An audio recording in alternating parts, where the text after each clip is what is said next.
አትችላለህ አሁን ይርታቸው ሰጣለሁ ስል ያረኩ ነው። እድል ሰጣለሁ ስል በጣም ኤክስትሪም ባንዴ እድል ሰጣችኋለሁ ስል የምትገቡ ሰዎች በጣም ጨዋ መሆንን እርግጠኛ ሁን ማይ ፍሬንድ። እኔ በሁሉም ነገር ተጠራጠሩኝ። ጋጠ ወጥ ግን እኔ ጋር ገብቶ እሳደባለሁ ያለ ሰዓት መወስድበት እርምጃ ከሌለ እኔ እንደ ሰው አትቁጠሩኝ። እዚህ ሶሻል ሚዲያ ላይ ሰው መሳደብ ፖለቲካ ነው እያወራ ያለሁት። ከአንተ ጋር ሀሳብ ስለተቃረነ ሰውን እሳደባለሁ እንደፈለግኩ አፌን ከፍታለሁ ካልክ ማናችሁም ብትሆኑ ነው ያዋርዳለሁ። እዚህ ቲክቶክ ላይ እናቴ የወለደች ብትሆን ጥሩ ነው አለ ለእናንተ ጆሮ ብዬ ነው። ስለዚህ ማንንም አስገባለሁ። አዳዲስ ሰዎች ትገባላችሁ፣ ግን አፋችሁን በጣም ጨዋ መሆን አለባችሁ። ፖለቲካ ከሆነ በፖለቲካ ቋንቋ ተወራለህ። እሺ ይርታቸው ቀጥሎ ወንድሜ። ኦኬ ታንኪዩ። እኔም እንደዛ ነው የምፈልገው። እኔ አልሳደብም፣ እንዲሰድበኝ ሰውማ አልፈልግም። አንተ አይደለም አንተማ ቤተኛ ነህ። ምናልባት ለአዳዲስ ሰዎች ነገሩ ለምደህ እንጂ አንደኛ እኔ ደስ ያለኝ ምን ያለ መሰለህ የአሜሪካ አምባሳደር ወልቃይት ትንሽ ነገር መስሎ ሰው ብዙ ነገር የሚያብጠለጥላል። ወልቃይት ለምን ይላል ብሎ ሲተቸኝ የነበረ ብዙ ሰው አለ። አንደኛ ወልቃይት ማለት የኢትዮጵያ ምሰሶ ማለት ነው። ከሱዳን ጋር ከኤርትራ ጋር አንድ ጥያቄ ልጠይቅህ። እነዚህ ዜጎች የተፈናቀሉት በጦርነት ምክንያት ነው አይደል? አዎ ራሳቸው የሸሹት። እሺ ቆይ መመለስ አለባቸው ብለህ ታምናለህ ወይስ አታምንም? ኖ ወንጀል ሰርተው አንደኛ ወንጀል ሰርተው የሄዱ ሰዎች ናቸው። ሊመለሱ የሚገባቸው ሰዎች አይደሉም። ማንም አስገድዶ ያስለቀቃቸው ሰው የለም። ራሳቸው የሚሰሩትን ሲያደርጉት የነበረ ስለሚያውቁ። ምን ማለት ነው ወንጀል ሰርተው ማለት? ህዝቡ በሙሉ ነው ወንጀል የሰራው? ብዙ ሰው ገለው እኮ ነው የሄዱት። ማን እንደ ገዳይ ማንና እዛ ውስጥ የገደሉ ሊኖሩ ይችላሉ። ከነዚህ ውስጥ ተጣርቶ ለፍርድ የሚቀርቡ አሉ። ህዝቡ ግን እናቶች አሉ፣ አባቶች አሉ፣ ህፃናቶች አሉ ከአካባቢያቸው ለቀው ሄደዋል። ሰው ወደ ቦታቸው መመለስ ካለበት አንደኛ ቴዲ ምን አለ መሰለህ፣ ሎንግ ስቶሪ ነው። እነዚህ ሰዎች የወልቃይትን ህዝብ አፈናቅለው የሰፈሩበት እንጂ አገራቸው አይደለም። አንዴ የተለየ ሀሳብ ያለው አለ። ለኤርታቸው የተለየ ሀሳብ አለኝ የቲፒኤልኤፍ ደጋፊ ነኝ የምትሉ ሰዎች አንዳንድ ቁጥር ጻፉልኝ፣ ትገባላችሁ። ትንሽ እንቆያለን በዚህ ጉዳይ ላይ። እሺ ኤርታቸው ቀጥሎ ወንድሜ። ኦኬ አንደኛ ከመጀመሪያው የወልቃይት ጠገዴ ህዝብ አጥምቱ ተለቅሞ ያየኸው ዶክተር ገሰሰ ስለደረሰው ግፍና መከራ የተነተነው ቪዲዮ አይተኸዋል? በእንግሊዘኛ ምን አለ? ለአምባሳደሩና ለአሜሪካ ልኡካኑ በሙሉ አስረድቷል። በእንትንም አሳይቷል፣ በስላይድም አሳይቷል። እና በደንብ ልክ ፕሮፌሽናል ነው ሲናገር፣ አንድ ባንድ ነው ያስረዳቸው። ትልቁ ነገር ደስ ያለኝ ምዕራብ ትግራይ ሲል የነበረው የአሜሪካ መንግስት አሁን መንሽን አላደረግም። የአማራ ዞን ብሎ ነው የተናገረው። በቫላንተር በፈቃደኝነት መጥተው እንዲሰፍሩ ማንኛውም የአማራ ክልል የተለየ ሀሳብ ነው ያላችሁ። 4 ነጥብና ጄጄ ቶምሰን ቴዲ አመሰግናለሁ ስላስገባኝ። እኔ እንደ ኒውትራል ሆኜ ሀሳብ መስጠት ፈልጌ ነው። ቲፒኤልኤፍ ደጋፊ አይደለሁም። እሺ 4 ነጥብ። እሺ 4 ነጥብስ? እኔም የተለየ ሀሳብ ነው በሱ ላይ በሰውየው ላይ። ኦኬ አንድ የቲፒኤልኤፍ ደጋፊ ካለ የቲፒኤልኤፍ ደጋፊ ያስገባሉ። እሺ እርታቸው ቀጥል። እናንተም ሀሳብ ሰጣላችሁ፣ ችግር የለውም። ምን አለ መሰለህ እነዚህ ሰዎች በወረራ መጥተው ሰፈሩበት። እኔም የቆሰልኩበት መከራ ያየሁበት ሱዳን ሀገር ብዙ ስቃይ ያገኘሁበት የወልቃይት ህዝብ በግድ መጥተው ሰፍረው ነው ያፈናቀሉት። በቤታችን ላይ ቤት ሰርተው ነው የኖሩት ለ27 ዓመት። ገና በ17 ጦርነት ጀምረው ቆይ እኔ አሁን ቲፒኤልኤፎች ኮንፊውዝድ እንደሚያደርጉኝ ሁሉ አሁን አንተ የምትለው የእናንተን ፖለቲካውን በጣም ግራ እያጋባኝ ነው። ቲፒኤልኤፎች ከፌዴራል መንግስት ሰዎች ጋር ይገናኛሉ ጠዋት ለመግለጫ ሲሆን ደግሞ የፌዴራል መንግስትን ይወቅሳሉ። እነዚህ ያፈናቀሉን ሰዎች ስልጣን ላይ ያሉ ተፈናቃይ ወገኖቻችን ሊመለሱ አይችሉም ይላሉ መግለጫው እንደሚለው። ከዛ ደግሞ ይገናኛሉ። እናንተ ጋር ደግሞ ስመጣ ከቲፒኤልኤፎች ጋር ትገናኛላችሁ። አንዳንዴ አላህን የሚመስል ነገር ፈጥረናል ትላላችሁ። በወሬ ደረጃ ደግሞ ተፈናቃዮቹ ወንጀል ሰርተው ነው የሄዱት አይመጡም ምናምን ትባባላላችሁ። እነሱም ደግሞ እነዚህን ያፈናቀሉብን የአማራ ኃይሎች ናቸው ግዛታችንን በኃይል እናስመልሳለን ይላሉ። የሆነ ግራ የገባ ነገር ነው። ቴዲ ግራ የገባው ለምን መሰለ? እኛ መጀመሪያ በምንድን ነው የምትስማሙት ነው እኔ ጥያቄ። እነሱ እናንተ እንደወሰዳችሁባቸው ነው የሚያስቡት። እናንተ ደግሞ አብራችሁ ስለመስራት ነው የምታስቡት። አብረን እየሰራን ነው የምትላላችሁ። እኔም ማምነው በግሌ ለምሳሌ ልንገርህ፣ የኢትዮጵያ ህገ መንግስት ተቀይሮ ከሆነ እንደማንኛው ኢትዮጵያዊ ማንም መኖር ይችላል። ነገር ግን ህወሓት በጉልበት ነው የወሰደው። በህገ መንግስቱ ተጠይቆ እምቢ ብሎ የአማራ ማንነት አስመላሽ ኮሚቴ አስሮ ሲገለው ሲጨፈጭፈው ሲያስረው የነበረ ማህበረሰብ ነው። እኛ እድል ያገኘ ነው የተደራጀ ኃይል ነበር። የሰሜን እዝ ኢትዮጵያ እነሱ ይሄው ምዕራብ ትግራይ እያሉ የሚጠሩትን አካባቢ በኃይል የተወሰደብን ግዛታችን ነው በኃይል እናስመልሳለን ይላሉ። ለዚህ ምንድነው ያንተ ምላሽ? አንደኛ 32 ጊዜ ጦርነት ከፍተዋል። በዚህ አሁን ካለፈው አመታት ጀምሮ 32 ጊዜ ጦርነት ተደርጓል። መቼ? ወልቃይት ከያዝነው በኋላ ወልቃይት ከተያዘ በኋላ ዝም ብሎ እነዚህ የሚተከሱትን እዚህ ኦኬ አንዳንድ ቶክሶች ምናምን እንደማምረ ነው። እሺ ኖ ፉል ከሱዳን ይመጣሉ። ከትግራይን ተከዜ ተሻግረው 32 ጊዜ ጦርነት አድርገዋል በዛ ቦታ። መከላከያም ጭምር ነው፣ እኛ አይደለንም ብቻ። ጥሰው ለሰብረው ወደ ሱዳን እቃን ለማምጣት ትዝ ይላችኋል። በአውሮፕላን ሁሉ ወደ ሽሬ እያጓጓዙ በፕሌን ሞልተው እያለው መከላከያ ጭምርም እኮ ነው። ወልቃይት ብቻ አይደለም፣ ወልቃይት የተከዜ አርም ብቻ አይደለም፣ የኢትዮጵያ መከላከያም አለ። አሁን አካባቢውን ጠብቆ ያለው ማን ነው? መከላከያና የወልቃይት የወልቃይት ዘብ መከላከያም ጭምር ነው። ሁለቱ በጋራ እየሰሩ ነው ያሉት። እሺ መከላከያ ከዛ እሸተ ደምለውና ኮሎኔል ደመቀ ዘውዱ ደግሞ ከፌዴራል መንግስት ድጋፍ ይደረግላቸዋል፣ በጀት ይመደብለታል። የሀገር መከላከያ ሰራዊት በፌዴራል መንግስቱ ስር ነው ያለው።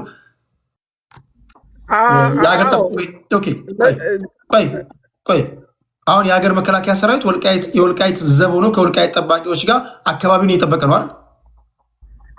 የኢትዮጵያ መከላከያ እንደ ኢትዮጵያ መከላከያ ነው የሚጠብቀው። እናንተ ደግሞ ከመከላከያ ጋር የተዋጋችሁ ነው? ኖ አልተዋጋም፣ አብሮ ነው እየሰራ ያለው። አሁን አንተ የፋኖ ደጋፊ ነህ አይደል? ፋኖ ደግሞ ከመከላከያ ጋር የተዋጋ ነው አይደል እኮ። ያን ያለውን ታሪኩ እየነገርኩ ነው እንጂ እኔ የሀገሪቱ አስተዳደርም ዘላቂ መፍትሄ ያመጣ ይሄን አጥርተህ እንድትነግረኝ ነው። አካባቢውን የሀገር መከላከያ ይጠብቅልሃል፣ አንተ ደግሞ እየወጋኸው ነው። እንዴት ነው አብሮ ሄዳሉ ወይ ነው ይሄ ነገር? እንዴት ነው? ውጊያ የለም። አሁን ትጥቅ አስፈታለሁ እዛ ስፔሲፊካሊ እዛ አካባቢ ላይ እየተዋጋችሁ ነው ማለት ሳይሆን ኦቨሮል አንተ የምትደግፈው ፋኖ ህገ መንግስት ስለመቀየር 4 ኪሎ ስለመግባት ሀገር መከላከያ ሰራዊትን ስለማሸነፍ ነው አይደል የምታወራው አንተም ብዙ ጊዜ። እንዴት ነው እስኪ አስረዳኝን፣ አልገባኝም። እስቲ እንዴት ያለ ፖለቲካ ነው? አንደኛ የኢትዮጵያ ያለውን አስተዳደር አብይ አህመድ ወልቃይት እንደ ካርድ ነው እየተጫወተበት ያለ እንጂ ውሳኔ አልሰጠም። ለምንድን ነው ውሳኔ የማይሰጠው ብለህ ብጠይቅ ራሱ ነው የሚያውቀው፣ የሚመልሰው እሱ ነው። ነገር ግን አማራው እንዳለ ወልቃይት ከሰጠ አማራውን ክልል በሙሉ ከፋኖ ጋር ስለሚታጠቅ ያንን ደጀን እየሰጠ እየተከላከለ እያለ አማራውን ኃይሉ ተዳክሞ ፋኖ ባይፈታ ኑሮ እኮ ፋኖ ባይታጠቅ ኑሮ ልዩ ኃይሉ እኮ ኦልሬዲ የፈታበት ምክንያት ለትግራይ ለመስጠት ነው። የአማራ ክልል ሸባ አድርጎ ካሸነፈ በኋላ ትግራይን ሰጥቶ ከአሜሪካ ገንዘብ ለማግኘት ነበር አብይ አህመድ። እውነቱ ነው የምነግርህ። ይሄ ግን ብአዴን እንዳለ ያለው የአማራ አድማ በታኝ ሚሊሻው፣ ፖሊሱ ምኑ አማራ ክልል በሙሉ ያለውን ከፋኖ ጋር እንዳይታጠቅ ከፋፍሎ እያዳከመው ነው ያለው። ፋኖ እኮ የትም ቦታ ገብቶ ነበር መጀመሪያ። ነገር ግን የአማራ ልዩ ኃይል ትጥቅ የፈታውን ገንዘብ ሰጥቶ እንደገና አቋቁመው አገንስ ፋኖ እየተዋጋ ስላለ ነው የኢትዮጵያ መከላከያ የቆየው። ስለዚህ ለመላ የአማራ ህዝብ ፋኖ የሚታገለው ለመላው የአማራ ህዝብ ነው። እሺ በወልቃይት ጠገዴ ጉዳይ ያንተ ምልከታ ምንድን ነው? ከዛ ወደ ጄጄ ቶምሰን እንሄዳለን። ኦኬ የኔ አመለካከት አንደኛ ህዝቡ ወያኔን አይፈልግም፣ ህገ መንግስቱም እንዲቀጥል አይፈልግም። ህገ መንግስቱ ከቀጠለ የአማራ ክልል ሳይሆን የትግራይ ክልል በሚል ነው እነሱ ምዕራብ ትግራይ የሚሉትን ያ ህገ መንግስት ስላለ ነው። ስለዚህ አብይ ያንን ህገ መንግስት አንስቶ እንትን እንዳይሰጥ ፋኖ ጋር ህዝቡ እንዳይቀላቀል ነው። የአማራ ክልል እንዳለ ሰራዊቱም ትጥቁም ፖሊሱ አማራ በየቦታ ያለውም ከመንግስት ጋር የቆመውም እንዳይሸፍትበት ነው እንትን ያልሰጠው። እንደዚሁም ፋኖ ደግሞ ጠንክሮ ይወጣልና እዚህ ደረጃ ይደርሳል የሚል ግምትም አልነበረውም። በ3 ቀን ነው ሲንቁት፣ መጀመሪያ በ3 ቀን ትጥቅ እናስፈተዋለን ብለው ነው የገቡት። እኛ ግን የአማራ ልዩ ኃይል ሲያስፈቱት ትጥቅ ተው ብለናቸው ነበር። የአማራ ክልል አንደኛ እሺ ቆይ ወደ እንትና ልምጣ፣ አጠቃለው ነው ወደ ጄጄ ቶምሰን ልምጣ። አሁን እኔ ይርታቸው እንድታስረዳ የምፈልገው ቲፒኤልኤፎች እናንተን እንደ ወራሪ ነው የሚቆጥሩት። እነሱ ስማ ነገር ያሁኑ ነው የሚያዩት። አሁን አንተ በቲፒኤልኤፎች አይን ወራሪ ነህ አይደለሁም? ኖ እነሱ አንተን የሚያዩበት መነጽር ነው ማለት አንተ ገብቶኛል። እነሱ አንተን እንደ ወራሪ ነው የሚያዩ። ግዛታችንን በኃይል ይዛቸዋል፣ በኃይል እናስለቅቃለን ይላሉ። እልፍ ስል ደግሞ አንዳንድ ትንታኔዎችን ሳይ ደግሞ ከቲፒኤልኤፎች ጋር ሆነ 4 ኪሎ እንገባለን ትላላችሁ። ኖ ብዬ አላቅም። ቲፒኤልኤፍ እኔም እንዲወገድ ነው ብዬ ማስብ ሰው ነኝ። ቲፒኤልኤፍ ለኢትዮጵያ ህዝብ አይጠቅም። ለዛ ነው የምታገለው እኮ የአብይ ከወያኔ ጋር መስራት ነገታቸው እኮ የወያኔ ስራ እየሰራ ነው ያለው በፌደራል መንግስቱ ነው። አብይም ስለፈቀደለት ነው አብሮ የሄደው። ነገር ግን ማስረጃ አጥንት ሁሉ አሳይቶ በደንብ እንግሊዘኛው ልክልሃለሁ ወይ መዛንትሉ እንድታነበው በጣም ፕሮፌሽናል ዳክተር ነው። እሺ ቴንክ ዩ ይርታቸው። እሺ ወደ ጄጄ ቶምሰን ልምጣሽ። ጄጄ ምንድን ነው የምትለው? ቴንክ ዩ ቴዲ አመሰግናለሁ። ሁሌ ገብቼ ወጣ ይላለሁ አንተ ጋር ቆይቼ አላውቅም። ቅድም ኒውትራል ነኝ ያልኩ ወይስ ገለልተኛ ሆኜ ልናገር ያልኩበት ያው በሀገሬ ጉዳይ ገለልተኛ የሚባል ነገር ባይኖርም በአጥርት ከአጥንትና ከዘር አኳያ ስታየኝ ያው ከዛ አካባቢ አይደለም ለማለት ነው። እኔ የሚታዩኝ የአምባሳደሩ ጉዞም በደንብ እንድረዳ ያደረገኝ ሳስበው የነበረው ነገር ነው መሰለኝ ቴዲ ያደረገው። እዛ አካባቢ ያሉት የተገዜ እንትን የሚባሉ ሚሊሻ ታጣቂዎችና መከላከያ ኃይል የተፈናቀሉ ንጹሃንን ወደ ቤታቸው መልሶ እዛ ያሉ ግዛዊ አስተዳደርም ፈርሶ ከዛ ህዝብን ያማከለ የጋራ ከሁለቱም ማህበረሰብ የተወጣጣ አስተዳደር ተሰርቶላቸው ተቋቁሞ ህዝቡ ወደ ቀድሞ ኑሮ ተመልሶ ከዛ በኋላ የዚህ አካባቢ ጉዳይ በሪፈረንደምም በሆነ መፍትሄ እልባት ያለበት በሰላማዊ መንገድ እልባት እንዲያገኝ የማድረግ ነገር የተጀመረበት ይመስለኛል። ወይስ ያ መንገድ የተያዘ ይመስለኛል። ካልሆነ ግን ያው ኢዝ ሰርክል ኦፍ ብለድ። አሁን አማራ ከዚህ በፊት አማራ በጉልበት ተነጠቅን ይላሉ። አሁን ደግሞ ቲፒኤልኤፎች በጉልበት የተወሰነው መሬት ይላሉ። ነገ ትግሬ ተጋሩ ወይስ ቲፒኤልኤፎች በጉልበት ይዛሉ። ሌላ ጄኖሳይድ ይከሰታል። ከዛ በኋላም ጊዜው ሲደርሳቸው ፋኖዎቹም ወይስ የአማራ ብሔር ተወላጆች እነሱም ተደራጅተው ሌላ ጄኖሳይድ ሊከሰት ስለሚችል በሰላማዊ መንገድ ከእንትን ተወጣው ከስሜት ስትል ለምሳሌ አሁን እስኪ መፍትሄውን እያስቀመጠ ነው። በሰላማዊ መንገድ ነው መመለስ የሚችሉት ከተባለ እንዴት ነው ሊመለሱ የሚችሉት? ጥሩ ጥያቄ። እሱን ለማንሳት ነበር ያቆምኩኝ። ቴዲ ምሳሌ ልስጥ። እኔ ከምስራቅ አካባቢ ነኝ። ምስራቅ አዎ ከሀረር አካባቢ ነኝ። ሶማሌ ክልልና ኦሮሚያ ክልል ሁሌ በድንበር ላይ ግጭት እንደነበረ እናስታውሳለን። ከዛ ወደ 2005 እንደ ፈረንጆች በእኛ 1997 ነው መሰለኝ ሬፈረንደም ተደርጎ ወረዳዎች ትላልቅ ከተሞች ባቢሌ ታውቃታለህ መሰለኝ ወይ ሰምታል?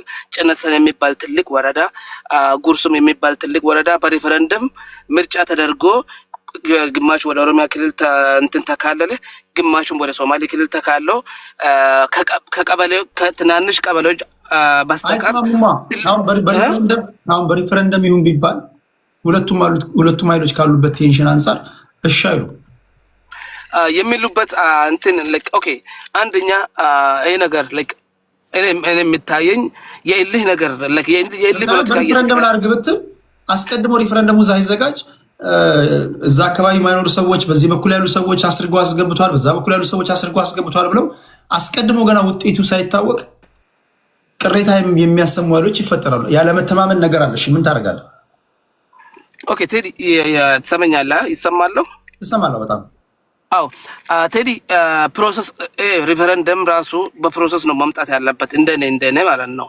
መጀመሪያ እዛ አካባቢ የሚኖሩ ማህበረሰብን ሪኮንሲሌሽን ወይስ ስምምነት በተለያዩ መንገድ በባህልም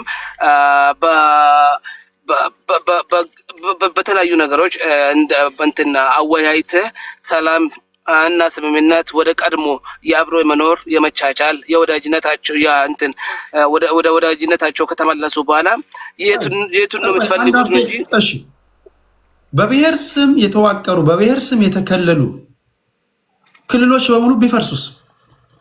ስለዚህ መሬት የኢትዮጵያ ሕዝቦች ብሔር ብሔረሰቦች የጋራ ሀብት ነው። አማራ ከፈለገ አማራ ስለሆነ ስላልሆነ ሳይሆን የፈለገበት ሄዶ መስራት ይችላል። የፈለገበት አሁን አስተዳደራዊ ወሰኖች ናቸው መኖር ያለባቸው። እያጨቃጨቀን ያለው በብሔር ስም የተሰየሙ አካባቢ ስለሆኑ የማንነት ጉዳይ ማብሮ ስለሚነሳ ነው አይደል? እያባላን ያለው ያ ቢቀርስ ምን ትላለህ? ኦኬ ያንተን ሀሳብ 50% ደግፋለሁ፣ 50% የሚቃወማለሁ። ምክንያት ልንገር። ክልሎች እንዳሉ ይፍረሱ ስንል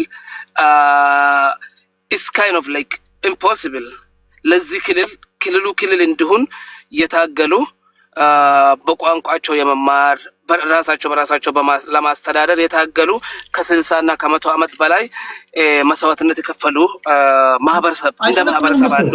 ለምሳሌ አይከለክልም፣ የሚከለክል ነገር የለም እኮ። ለምሳሌ በብሔር ስም የተከለሉ ክልሎችን አፈረስክ ማለት በቋንቋ አትማርም፣ በቋንቋ አትዳኝም፣ በቋንቋ ፍርድ ቤት አትገባም ማለት አይደለም። ለምሳሌ ከኛ ሀገር ሂስትሪ አንጻር ነው የምንነሳው። መሬቱን ግን በብሔራችን ስም አጥረን ስንቀመጥ በሌላ ባይ ዲፎልት እኮ እየነገራችሁን እኮ ነው። እኛን ከሚመስሉ ውጭ እዚህ አካባቢ ላይ መኖር ትችላላችሁ እንደ እንግዳ፣ ግን ልዩ ተጠቃሚ አትሆኑም እያላችሁን እኮ። ለምሳሌ አሁን ይህ አካባቢ የአማራ ነው፣ የኦሮሞ ነው፣ የሲዳማ ነው፣ የወላይታ ነው ስትል ተቀዳሚ የዚህ አካባቢ ነዋሪዎች ተቀዳሚ ፕሪቪሌጅ ያላቸው ይሄን ቋንቋ የሚናገሩ ናቸው እያልከኝ ነው። ኦኬ ቴዲ እዚህ ላይ እኔ በደንብ ላይ ሁሌ በአእምሮ ላይ የሚመጣው ነገር ልንገርህ።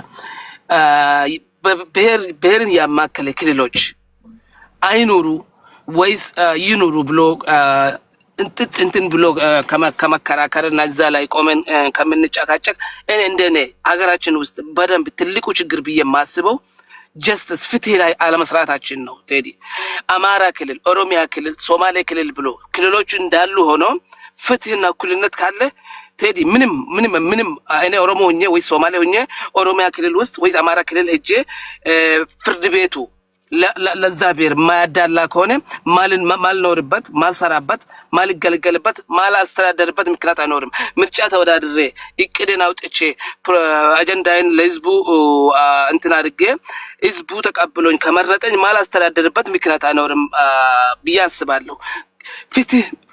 ፍትህ ባይኖር ወይስ ፍትህ ከሌለ ክልሎቹ ጠፍቶ በብሔር የተመሰረቱ ክልሎች ከጠፋ እንኳን ወይስ ወደ ሌላ የማስተዳደር ወይስ የአድሚኒስትሬሽን እንትን ከሄድን እንኳን ምንም ጥቅም ያለ አይመስለኝም። እኩልነት ከሌለ፣ ፍትህ ከሌለ ትልቁ ችግራችን ፍትህና እኩልነት አለመኖሩ ነው ብዬ ነው የማስበው። ቴዲ የምትሰማ ከሆነ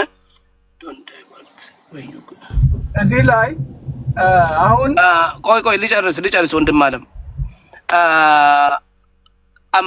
አሁን ለምሳሌ አማራ ክልልና ትግራይ ክልል እዛ አሁን ይገባኛል ጥያቄ ያለባቸው አካባቢዎች ብታዩ እዛ አካባቢ የሚኖሩ ማህበረሰብ አንድ ናቸው በባህልም በእምነትም በታሪክም ከታሪክም አንፃር አሁን እኔ ከምስራቅ ነኝ አልኩ ነገርኩት ቴዲ እዛ አካባቢ እኛ የምናውቀው አማራና ትግሬን እንደ አንድ ማህበረሰብ ነው የምናውቀው ካደግን በኋላ ነው አማራም ለብቻው ብሔር እንደሆነና ባህልና ቋንቋው ከትግሬ የሚለየው ካደግን በኋላ ነው የገረንትን የተማርነው እንጂ ቴዲ እነዚህ ማህበረሰብ ቴዲ አብሮ ለመኖር የሚያስቸግራቸው ምንም አይነት ምክንያት የለም ብዬ ነው የማስበው እኔ የምታየኝ ስሜታዊ የሆነው የማህበረሰብ አንቂ የምንለው ወይስ ኢንፍሉዌንስ እሺ ቆይ አሁን ለምሳሌ ይሄ እኔ እንኳን እኛ አብዛኞቻችን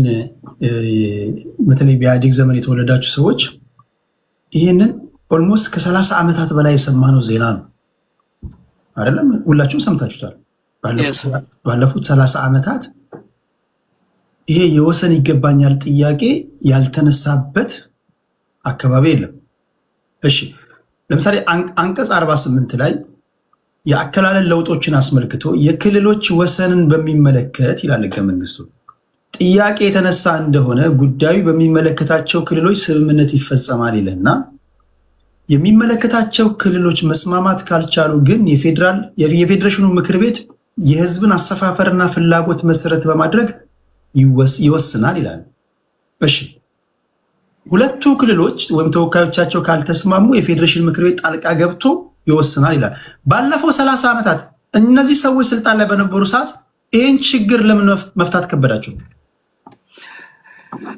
ቴዲ የሚመስለኝ አገራችን ለጊዜው መምራት ስልጣን ላይ ያለው ሰው ወንበሩን ለማቆየት የሚያደርገው እንጂ የሚተገብረው ነገር ፋክት የሚተገብረው ህገ መንግስቱም ሆነ ፖሊሲ ወይስ ህግ የለም ብዬ ነው የማስበው አሁን ብታየው በኢህአዴግ እንኳን ብንሄድ በመንግስት ከኛ በፊት ያለነበሩ ተው የኢህአዴግን መንግስት የተማርነው ያየነው ህገ መንግስቱን እንኳን ብናየው በጣም ስታነበው ጥሩ ህገ መንግስት ነው እኔ አሁን የአድግራት ወይስ የአድዋ ከንቲባ መሆን የሚችልበት ህገ መንግስት ነው ግን ተግባር ላይ ችግር አለ አፈጻጸም ላይ ችግር ስላለ ያንን ላይ ነው እኔ መንግስትን የሚቃወመው እንትን የሚኮንነው እንጂ ህገ መንግስቱ ችግር ሆኖ ወይ እኔ እንደውም በብሔር ተኮር ተደርጎ የተሰሩ ክልሎች እንኳን እንደ ችግር አላይም ከተሰሩበት አሁን ለምሳሌ እኔ እዚሁ ነኝ እኔም ከአንተ ጋር ካናዳ ነው የምኖረው እናየዋለን ክልሎች አሉ እዚህም ፕሮቪንስ ይባሉ እንጂ ክልሎች ናቸው ክልሎቹም ድንበር አላቸው ድንበር ላይ ከተጋጩ ምናምን ከተባሉ ያው ህግ አላቸው ህጉን ይከተላሉ ቴዲ ህጉን ይከተላሉ ይተገብራሉ ፌደራል መንግስት ምን እኔ አልበርታ ነኝ አሁን አልበርታ ሆኜ አልበርታና ፌደራል መንግስት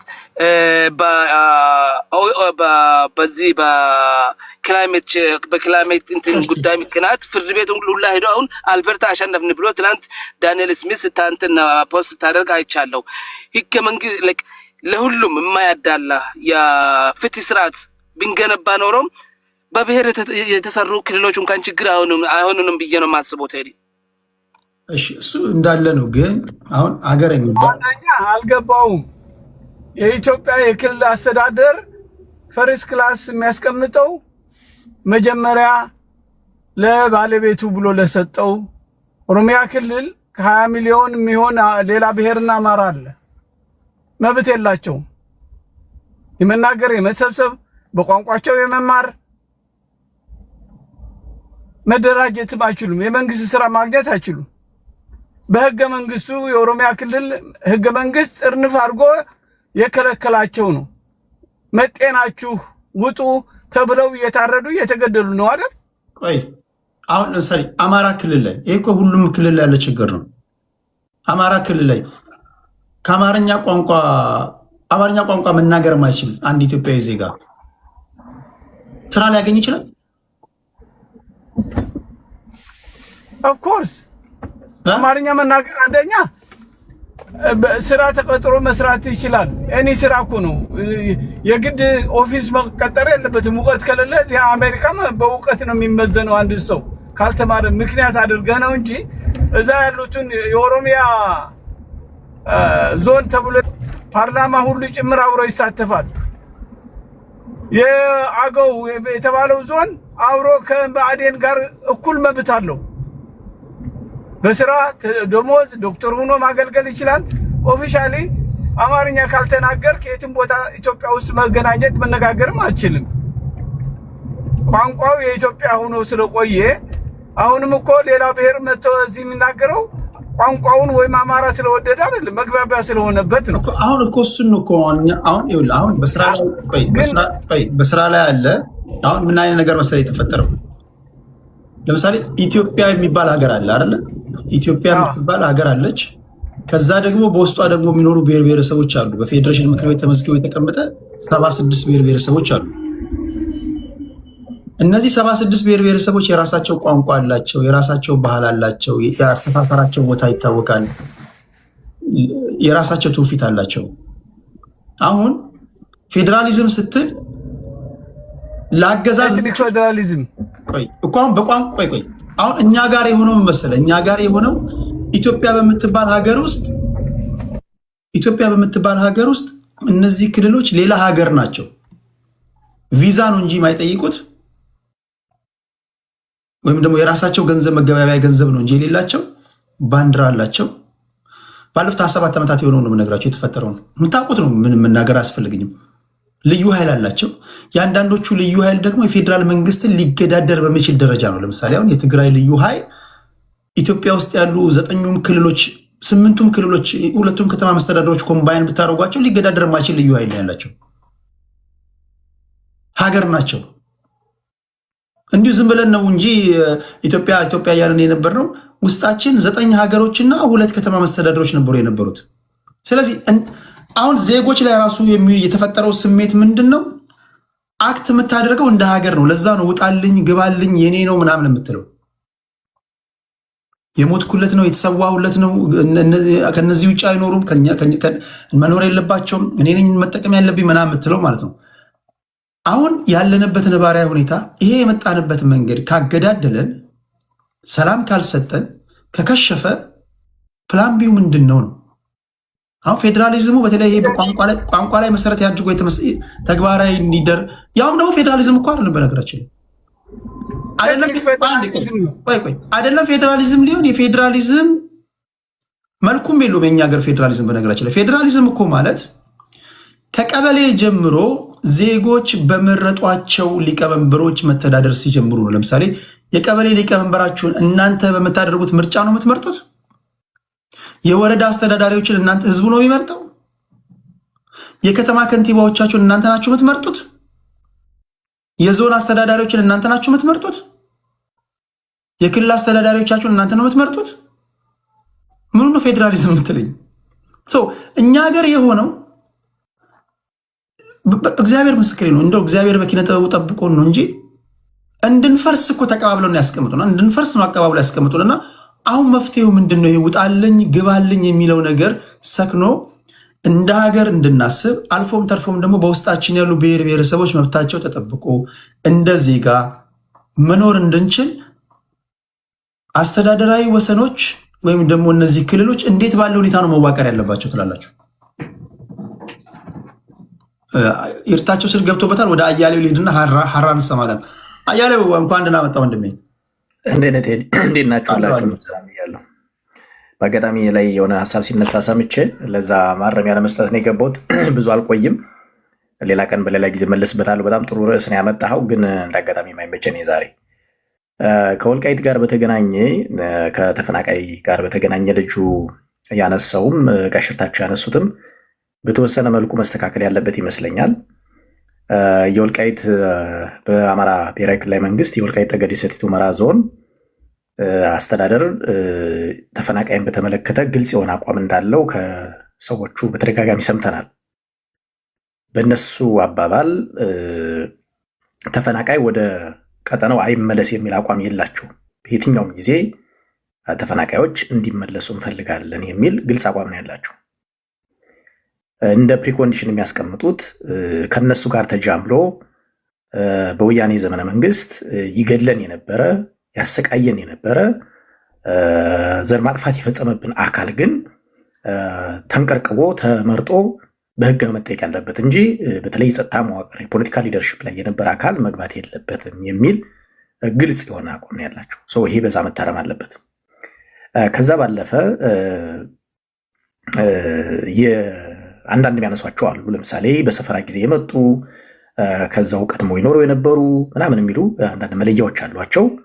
ሪፈረንደም ታሳቢ የሚያደርግ ከሆነ ለምሳሌ እነሱ ከሰፈራ በኋላ ያመጧቸውን ታሳቢ የሚያደርጉ ከሆነ እኛ በእነሱ ዘመን ተፈናቅለው ስደት ላይ ያሉ ወገኖቻችን አልተመለሱም የሚሉና መሰል ጉዳዮችን ያነሳሉ። አብዛኛው ወልቃይት ህዝብ እንደምታውቀው ተሰዶ ነው ያለው፣ አውስትራሊያ፣ አሜሪካ እና መሰል ኢቨን ሱዳንም ጭምር።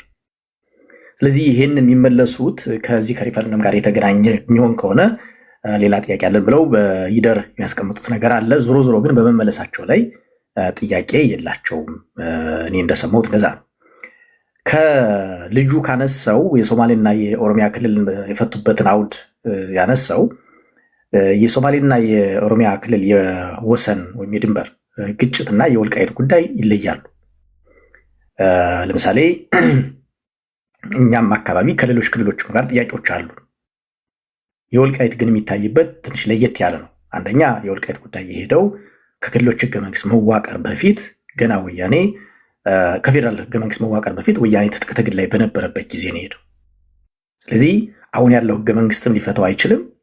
የሶማሌና የኦሮሚያ ክልል በተፈታበትም አውድም ሊፈታ አይችልም።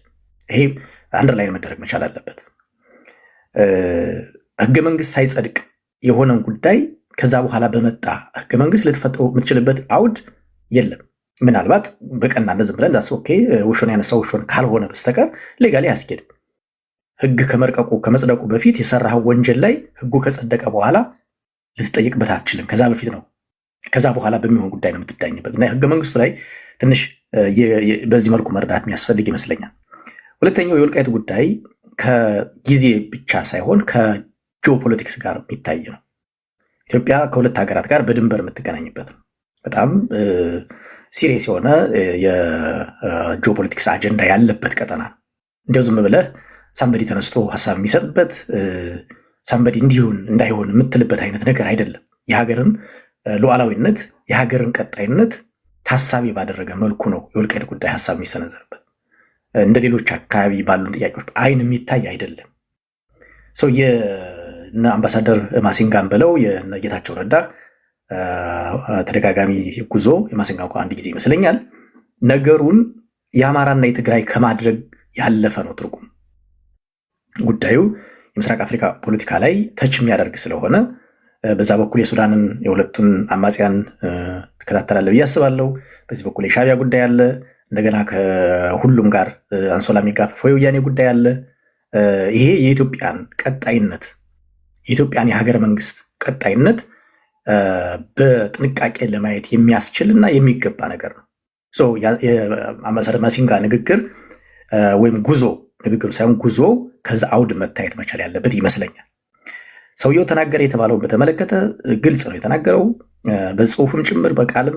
ከዚህ በፊት አሜሪካና ሌሎች ይጠቀሙት የነበረውን ቃል በፍጹም አልተጠቀምም። ሎኬሽኑ ራሱን ቦታውን ጠቅሰው ፎከስ ያደረገውም ተፈናቃዮችን በተመለከተ ብቻና ብቻ ነው። ስለዚህ ያን የሱን ጥያቄ ምንም አይነት ኔጌቲቭ ነገር አልተነሳም። በወልቃይቶችም በዛው በሚያስተዳድሩት ጭምር ማለት ነው። በጣም ቅሬታ ሲያነሱ ያየናቸው ህወሓት ሆስቴጅ አድርጎ የያዛቸውን ዜጎቹን እንደመነሻ አድርጎ ህወሓትና የህወሓት ካድሬዎች አክቲቪስቶች ናቸው።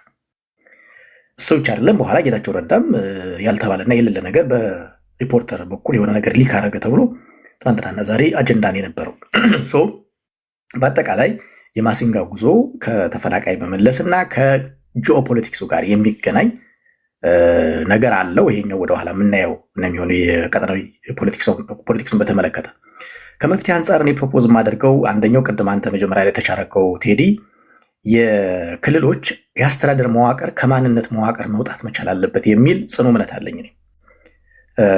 ኢትዮጵያ ከዚህ በኋላ ይህን የብሔር ፖለቲካ የብሔር ክልል ተሸክማ መቀጠል ምችል አይመስለኝም። በጣም አደገኛ ደረጃ ላይ ነን ያለ ነው። ምናልባት ከዚህ በፊት የምናውቀው የአማራ ኦሮሚያ ክልሉ እንዳይሰራ መሆኑ፣ አማራ ሲዳማ ሄዶ እንዳይሰራ መሆኑ ምናምን ሊሆን ይችላል። አሁን ግን በክልሎች በአጠቃላይ በመንግስት በክልል መንግስትና በክልል መንግስት መካከል ጭምር ከዜጎች አልፎ የመቃቃሮች ነገር እየመጡ ነው። የወልቃይት ጉዳይ አሁን ለምሳሌ ድሮ ሲነሳ የማንነት ጥያቄ ነበር ካስታወሳችሁ። አሁን የማንነትና የወሰን ነው። ጥያቄውን አይታችሁት ከሆነ የማንነትና የወሰን ነው የሚለው። ለምሳሌ ድሮ የወልቃይት ጥያቄ የሚያነሳው የወልቃይት አካባቢ የማንነት ጥያቄ ያለው ነበር። አሁን የአማራ ክልል መንግስት ክልሉ ጥያቄውን ኦውን አድርጎ የማንነትና የወሰን ጥያቄ ብሎ ነው። ስለዚህ በወሰኑ ጉዳይ ክልሉ ይመለከተዋል ማለት ነው። ጥያቄውም ትክክል ነው፣ የአማራ ክልል የያዘበት አውድ። ስለዚህ ነገሮች ዛሬ እኛ በአጋጣሚ አማራ እናነሳን እንጂ በኦሮሚያም በሶማሌም በአፋርም በካከና በሌሎችም አካባቢ ስላለ ኢትዮጵያን እየተፈታተነ የመጣ ነው የብሔር ፖለቲካና ብሔር ተኮር አደረጃጀት። ስለዚህ በዘላቂ መፍትሄነት ኢትዮጵያ ወደ ጂኦግራፊካል የሆነ አስተዳደራዊ መዋቅር መመለስ አለባት የሚል ጽኑ እምነት አለኝ። አጠቃላይ እንደ ሀገር መፍትሄያችን ከችግር የምንወጣበት ይሄ ነው የሚል ነገር ነው ያለኝ። ስፔሲፊካሊ የወልቃይትን ጉዳይ ካየ ነው አንደኛው በዚህ ሊፈታ ይችላል፣ ሁለተኛው ቅድም በህገ መንግስቱ ላይ ይፈታ ይችላል የሚል ነገር ስላደረግኩ ሌላ መፍትሄ ታዲያ ምን ሊኖር ይችላል የሚል ፕሮፖዝ ማድረግ አለብኝና የወልቃይት ጉዳይ በፖለቲካል ውሳኔ ነው እኔ መፍትሄ ያስፈልገዋል ብዬ ማምነው።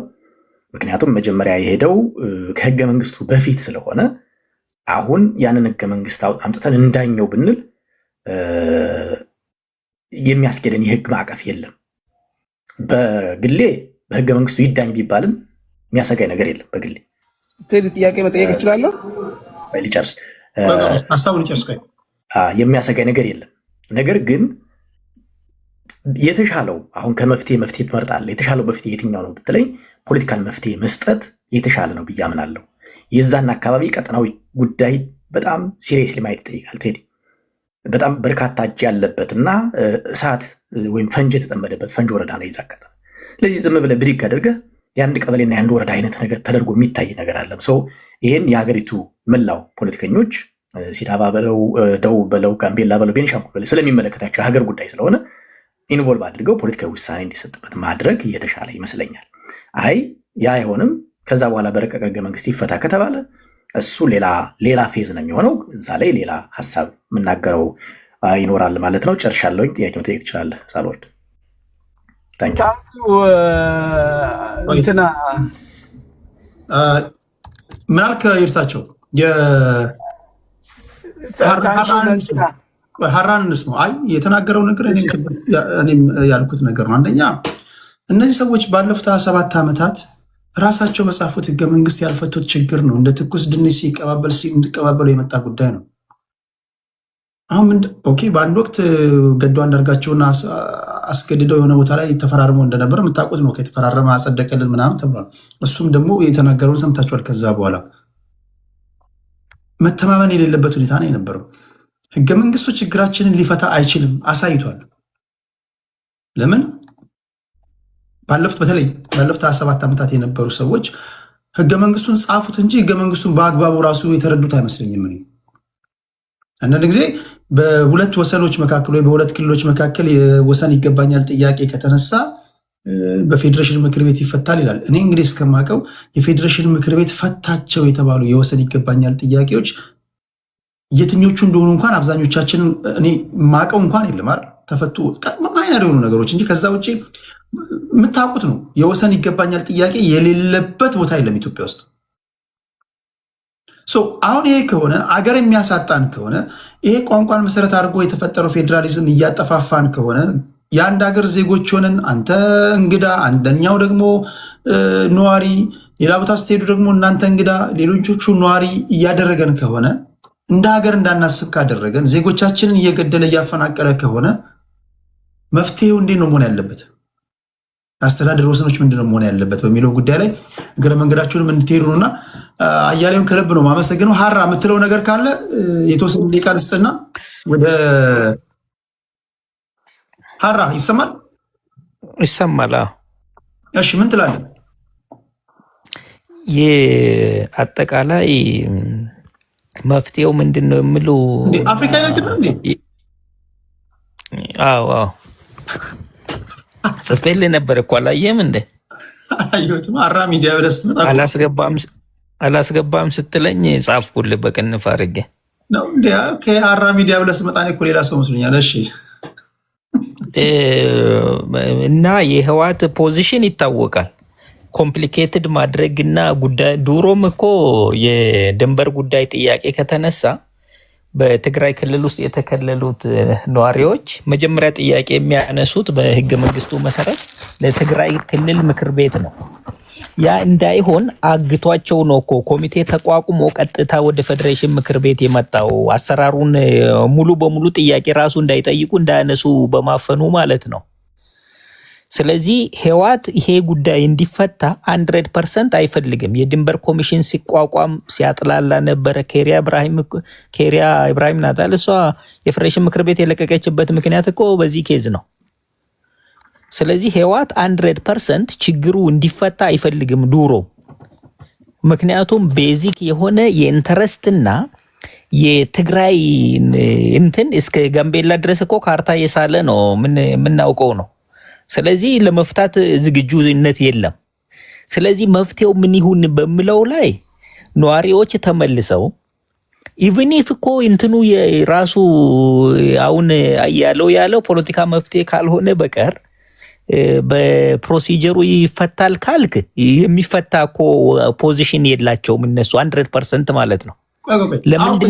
ምንድነው መፍትሄው? አሁን ለምሳሌ ህወሓቶች በዚህ ጉዳይ ላይ 3 አይነት አቋም ነው ያላቸው። በደንብ ሰምታችኋቸው ከሆነ መጀመሪያ ጌታቸው ረዳ የኢንተሪም ገቨርንመንቱ አስተዳዳሪ በነበረበት ሰዓት የተፈናቀሉ ወገኖቻችን ይመለሱ አሉ። እንዲሁ ዝም ብሎ ነው የሚናገሩት። ራፍሊ ይመለሱ ምናምን አሉ። ቀጠሉና እነዚህ ተፈናቃይ ወገኖች አሉ እንደ ጌታቸው ንግግር ከሆነ የፈለጓቸውን ሰዎች የሚፈልጉትን እንዲናገሩላቸው የሚፈልጓቸውን ሰዎች መረጡና ከተፈናቃዮች መካከል አይ ከዚህ አካባቢ ተፈናቅለናል፣ ስንመለስ ግን ህወሓትን ይዘን ነው የምንመለሰው እያሉ ነው። ስለዚህ እኚህ ተፈናቃዮች ብቻቸውን አይመለሱም፣ መመለስ ካለባቸው ከኛ ጋር ነው፣ ለደህንነታቸው ስጋት ስላለባቸው አሉ። ይሄ ዛሬ ኤርቪን ማሲንጋ ጉብኝቱን ተከትሎ ያወጡት መግለጫ 3ኛ ዙር ነው።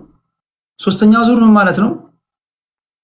እኚህን ተፈናቃዮች ያፈናቀሉ ሰዎች ስልጣን ላይ ቁጭ ብለው እኚህ ተፈናቃዮች ቢቀመጡም ብትመልሷቸውም ሰላም አይሆኑም፣ ለፍርድ ይቅረቡልን አሉ።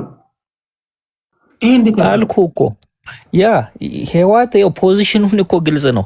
ማወሳሰብ ነው የሚፈልጉት። ዓላማቸው ምንድነው? ያ ማወሳሰብና አይፈልጉም እና መፍትሄ የለውም እያልኩ ነው እኮ ያለ። መፍትሄው ምን ሊሆን እንደሚችል ታውቃለህ? የድሬዳዋን ኬዝ የምታውቅ ከሆነ ድሬዳዋ ኬዝ አሁን አንቻርተድ ነው። ህገ መንግስቱ የማውቀው የፌደራል ከተማ ነው ታውቃለህ አይደል? ድሬዳዋ ህገ መንግስቱ አያውቀውም ድሬዳዋን። ችግሩ ሲፈጠር ኦሮሚያና ሶማሌ ክልል ተነጋግረው የፌደራል ይሁን አሉት። ገብቷል? በአዋጅ ማለት ነው። ህገ መንግስቱ ላይ የለም። ድሬዳዋ አዲስ አበባ ነው አይደል የምናውቀው። ኤክስትራ ኮንስቲቱሽናል በሆነ መልክ በጣም ፓወርፉል የሆነ የፌደራል መንግስትና የአማራ ክልል ኢምፖዝ የሚያደርገው ካልመጣ በስተቀር እንትኑ የድንበር ጉዳይ ሶሉሽን አያገኝም በምንም ታምር። በዚህም ገልብጠው በዚያም ገልብጠው በሁለቱም በኩል ያለው ሳይድ ይሄን ፖዚሽን ኢላቦሬት የሚያደርግልህ የለም። ዋናው ጉዳይ ግን ነዋሪው መመለስ አለበት ነው። ገብቷል? የድንበር ማካለሉ በጣም ገና መብላላት ያለበት እነሱም አቅማቸውን አውቀው የሚደራደሩበት ሁኔታ ላይም ለመደራደርም ዝግጁ አይደሉም። የድንበር ኮሚሽን ሲቋቋም ነው በጣም ማፈንገጥ የጀመሩ፣ ለጦርነት ማወጅ ቅድመ ዝግጅቶችን ማድረግ የጀመሩት፣ ውሻ ፈረስ ምናምን ቀለም መቀባት የጀመሩት፣ የፌደራል ባንዲራን አሽቀንጥረው ጥለው የክልላቸውን ባንዲራ ብቻ ማውለብለብ የጀመሩት። ስለዚህ ፖለቲካሊ ስታንሳቸውን እንደ አንድ ፖለቲከኛ የምታይ ከሆነ መፍትሄ የለውም ነው። ስለዚህ እንዴት ይፈታ የሚለው እኔ ነዋሪው መመለስ አለበት። በምንም ታምር የፌደራል መንግስቱም የአማራ ክልል መንግስትም ነዋሪዎቹ እንዲመጡ እንዲቀበሉ ማድረግ ያስፈልጋል። ሲመጡ በተዋቀረው አስተዳደር ስር ነው እንጂ መግባት ያለባቸው። ይሄ አሁን ሰምተህ ከሆነ አስተዳደሩ መፍረስ አለበት ይላሉ። ማለት አሁን ወልቃይት የሚባለው አስተዳደር ወደ አማራ ክልል ስለመጣ አስተዳደሩ መፍረስ አለበት ይላሉ። ስለዚህ አስተዳደሩ የሚፈርስበት ሁኔታ የለም። ነዋሪው ወደ ቦታው ተመልሶ ህይወቱን መግፋት ስለሚፈልግ እሱ እንዲመለስ ማሲንጋ የሄደበትን ሁኔታ መደገፍ አለበት። እነሱ ስላሉ ደግሞ መቆም የለበትም። ነዋሪው መመለስ አለበት ግዴታ ስለሆነ ማለት ነው። ገብቷል። ኢን ዘ ሎንግ ራን እየተራመደ እየቀጠለ ከሄደ ይኸው እሱ ገብቶናል። ቅድም ስነግራቸው ነበር፣ ምናልባት አልሰማችሁ ይሆናል እንጂ ቲፒኤልኤፎች ይህን ዝም ብለው እንደው ለነገሩ መግለጫ ወጡ እንዲባሉ ያወጡ እንጂ ዋና ዓላማቸው የኔ ትንታኔ ነው። ዋና ዓላማቸው ተፈናቃይ ስለመመለስም አይመስለኝም። አይደለም ብዬ ነው የማስበው። ስለ ተፈናቃይ አስበው ያውቃሉ ብዬ አላውቅም። እኔ አሁን ቲፒኤልኤፎች ለተፈናቃዮች ይጨነቃሉ። ተፈናቃዮች የፖለቲካ ቀብድ ናቸው ለነሱ። ስለዚህ ዋነኛ የዛሬ 2-3 ዓመት ስናወራ ቲፒኤልኤፍ 4 ኪሎ ድጋሚ የሚያመጣውን መንገድ በየትኛውን መንገድ መሞከር ይፈልጋል። በቃ ኮር ዋና የነሱ ፍላጎታቸው ወደ 4 ኪሎ ከሰይጣንም ይሁን ከመላእክት ጋር ሰርተው ድጋሚ 4 ኪሎ መግባት ይፈልጋሉ። እውነታው ይህ ከሆነ የፌዴራል መንግስቱ ምንድነው ማድረግ ያለበት? በምን ጉዳይ ነው የተዘጋጀ ያለው? አሁን አንተም ትናገራለህ፣ የተፈናቃይ ጉዳይ እንዳልሆነ ማንም ያውቃል፣ ማንም ይረዳው ነው። ያ ስለዚህ የማኒፑሌሽን ኢንስትሩመንታቸው ጌታቸው ረዳም ይሄን ብሎታል፣ ሁሉም ብሎታል ይሄን። እና ምንድነው ታዲያ መፍትሄው? ያ የማኒፑሌሽን ኢንስትሩመንታቸውን የማጋለጥ ስራ እየተሰራ ነው ያለው። አሁን የማሲንጋ መሄድና መመለስ አለባቸው ስለ እነሱ አንታጎኒዝም አድርጎ ሲመጡ የፌደራል መንግስቱ ሬዲነስ ያሳያል ማለት ነው። ፌደራል መንግስቱ ደግሞ ፎርስ ማድረግ አይችልም። ምክንያቱም ስምምነት አለ። በስምምነቱ ይመለሱ ነው አይደል? ይሄ ኦብዘርቨሮች አሉ። የአሜሪካ ነው አንዱ፣ አውሮፓ ህብረትም አለ። አውሮፓ ህብረትም መግለጫ ወጥቷል። በዚህ ሳምንት አስጠንቅቆታል። ኢቭን ህዋትን ማለት ነው። በመሰረቱ ህዋትን መንግስት ማለት ነው። እኔ አሁን የተሰማኝ ያለው ኦልሬዲ ከምርጫ ቦርድ የተሰረዘ ተቋም ስለሆነ ሲሪየስ የሆነ እርምጃ ነው መወሰድ ያለበት ከዚህ በኋላ ህዋት ላይ ለትግራይ ህዝብ ሲባል ማለት ነው። ለምሳሌ ሲሪየስ ድርጅቱ ሲሪየስ ምንድን ነው? በቃ ኦልሬዲ ምርጫ ቦርድ ህጋዊ በሆነ መልክ ሰርዞታል አይደል? ይሄን ተቋም እሺ ጊዜ ተሰጠው እንደዚህ እንዲያስተካክሉ ምናምን ተባለ። አይሆንም አሉ። ተገን የሚያደርጉት የፕሪቶሪያ ስምምነትን ነው። የፕሪቶሪያ ስምምነት የተቀመጡትን ቅድመ ሁኔታ ደግሞ እያደናቀፈ ነው ያለው። አንደኛው ይሄ ነው ተቋም እንዲመለሱ። ስለዚህ ማሲንጋ በቦታው ሂዶ ይሄ ይመለሱ ብሎ ሲናገር በአማራ ክልል በኩል ያሉትም ይምጡ ብለዋል። ከዚህም በፊትም እኮ ተፈናቃዮች በዚህ የተፈናቀሉ ተረጋግጦ ይግቡ ብለዋል። ተስማማን እኮ ሌላ ተጨምሮ ተስማማን እኮ። ቲፒኤልኤፎች የተፈናቃይ ጉዳይ አይደለም እኮ አሁን እኮ አልከኝ እኮ እያልኩ ነው። እንትንም ያ ምክንያቷቸውም ልታሳጣ ይገባል። ኦኬ ባጭሩ ነው የነገረው። ወልቃይት ጠገዴን ነገ ተነስታችሁ የፌዴራል መንግስት ሰዎች ኦኬ በቃ ውሰዱት፣ ከአማራ ነጥቃችሁ ውሰዱት ብትሏቸው ቲፒኤልኤፎች አሁንም ስቲል 4 ኪሎ ካልገቡ አያርፉ። በቃ ባጭሩ ነገር አካባቢው ሙሉ ክልል 3ን በሙሉ በሰጧቸው አስተዳድሩ ብትሏቸው ምን እንደምታደርገው? ያ እኔም እያለው ያልኩት የማሲንጋ መሄድ ይሄን የኮዝ ጀስቲፊኬሽናቸውን ማሳጣት ነው ታውቃለህ። ምክንያቱም ፌደራል መንግስቱ ነው እንቅፋት የፈጠረው ምናምን ይላሉ አይደል በተደጋጋሚ። ወይም የፌደራል መንግስቱ ፎርስ ማድረግ አልቻለም የሚል ቅን ልቦና ያለው ሰውም ያነሳል ደግሞ እንጂ ፌደራል መንግስቱ እኮ መመለስ ይችላል ይላሉ። እነሱም ደግሞ መልሰው የፌደራል መንግስቱን ይከሱበታል እንደምታውቀው ማለት ነው። የፌደራል መንግስቱ ችግር ነው የፕሪቶሪያ ስምምነት ተፈናቃዮች እንዲራቡ እያደረገ ያለው ተጠያቂነት የሚል አመጡ አይደል? አሁን ደግሞ መልሰው ተጠያቂነት መረጋገጥ አለበት የፌደራል መንግስቱ ነው ያፈናቀለው የሚል አመጡ። ሶዛት ሲሪየስ እርምጃ መወሰድ አለብህ የሚል በዓለም አቀፍ ስምምነቱ የተቀመጠው ተቀመጠ፣ እምቢ አሉ። የፕሪቶሪያ ስምምነትን በተግባር እየጣሱ ነው። ስለዚህ ከዚህ በኋላ መንግስት ቶሎሬት ማድረግ የለበትም ባይነኝ ነኝ። ቶሎሬት ማድረግ ኢነሴንስ የአውሮፓ ህብረት መግለጫ ወጥቷል። አደራዳሪ የነበሩት ማለት ነው። ለምሳሌ የአፍሪካ ህብረት መሰለኝ መግለጫ ያላወጣው እስካሁን። የአፍሪካ ህብረትን ግሩፕም ወስዶ ቦታው እንዲመለሱ አነጋግሮ ላስት ኮርስ የሚባለው እኔ አንድ ነገር ላሰማ። እኔ እኮ ብላችሁ አልሰማላችሁኝ እኮ ማይ ፍሬንድ። አንተ ስለ ተፈናቃይ ነው የምትለው። እስቲ የቲፒኤልኤፍ ዋነኛው ሰው የሚናገረውን ስማ። ደንታቸው አይደለም ጥቅማቸውን ብቻ እስካረጋገጡ ድረስ የትግራይ ህዝብ ህልውና አደጋ ወደቀ አልወደቀ ስለተፈናቃይ ተጨንቋው ለምን ይጨንቃሉ? እንጀራቸው የሚጋገረው ክራይሲስ እስካለ ድረስ ብቻ እስከ ክራይሲስ ከሚያንቀሳቀስ ማንኛውም ኃይል ጋር ለማበር ዝግጁ ናቸው። የወንጀል ኢንተርፕራይዝ ነው። ከትግራይ ህዝብ ህልውና ጋር የሚያገናኝ ምንም ነገር የለውም። እንዳልኩ ነው። አሁን ጌታቸው ከስልጣን አስወግደናል። ስለዚህ ፌደራል መንግስት እዚህ ኢንተርቪው ላይ በቃ እኔው ሁላችሁም የምታውቁትን እኮ የሚናገር ስለ ተፈናቃይ አስቡ። ተፈናቃይ ዝም ብሎ ነው ጀስት መግለጫ አውጡ እንዲባሉ ነው። እሱ አይደለም ጉዳያቸው። እሺ ኑ በእናንተም ባላችሁበት ልመልሳቸው ከተፈናቃዮችን እንመልስ ብትላቸው በማግስቱ ሌላ ነገር ያመጡብሃል። አሁን እኮ የሶስተኛ ነገር ነው የጨመሩት እኮ ከዚህ ቀደም ያልጨመሩትም። እነዚህን ሰዎች ያፈናቀሉ ሰዎች ስልጣን ላይ ተቀምጠው ባሉበት ሁኔታ ላይ ተፈናቃዮችን መመለስ ለደህንነታቸው አስጊ ነው።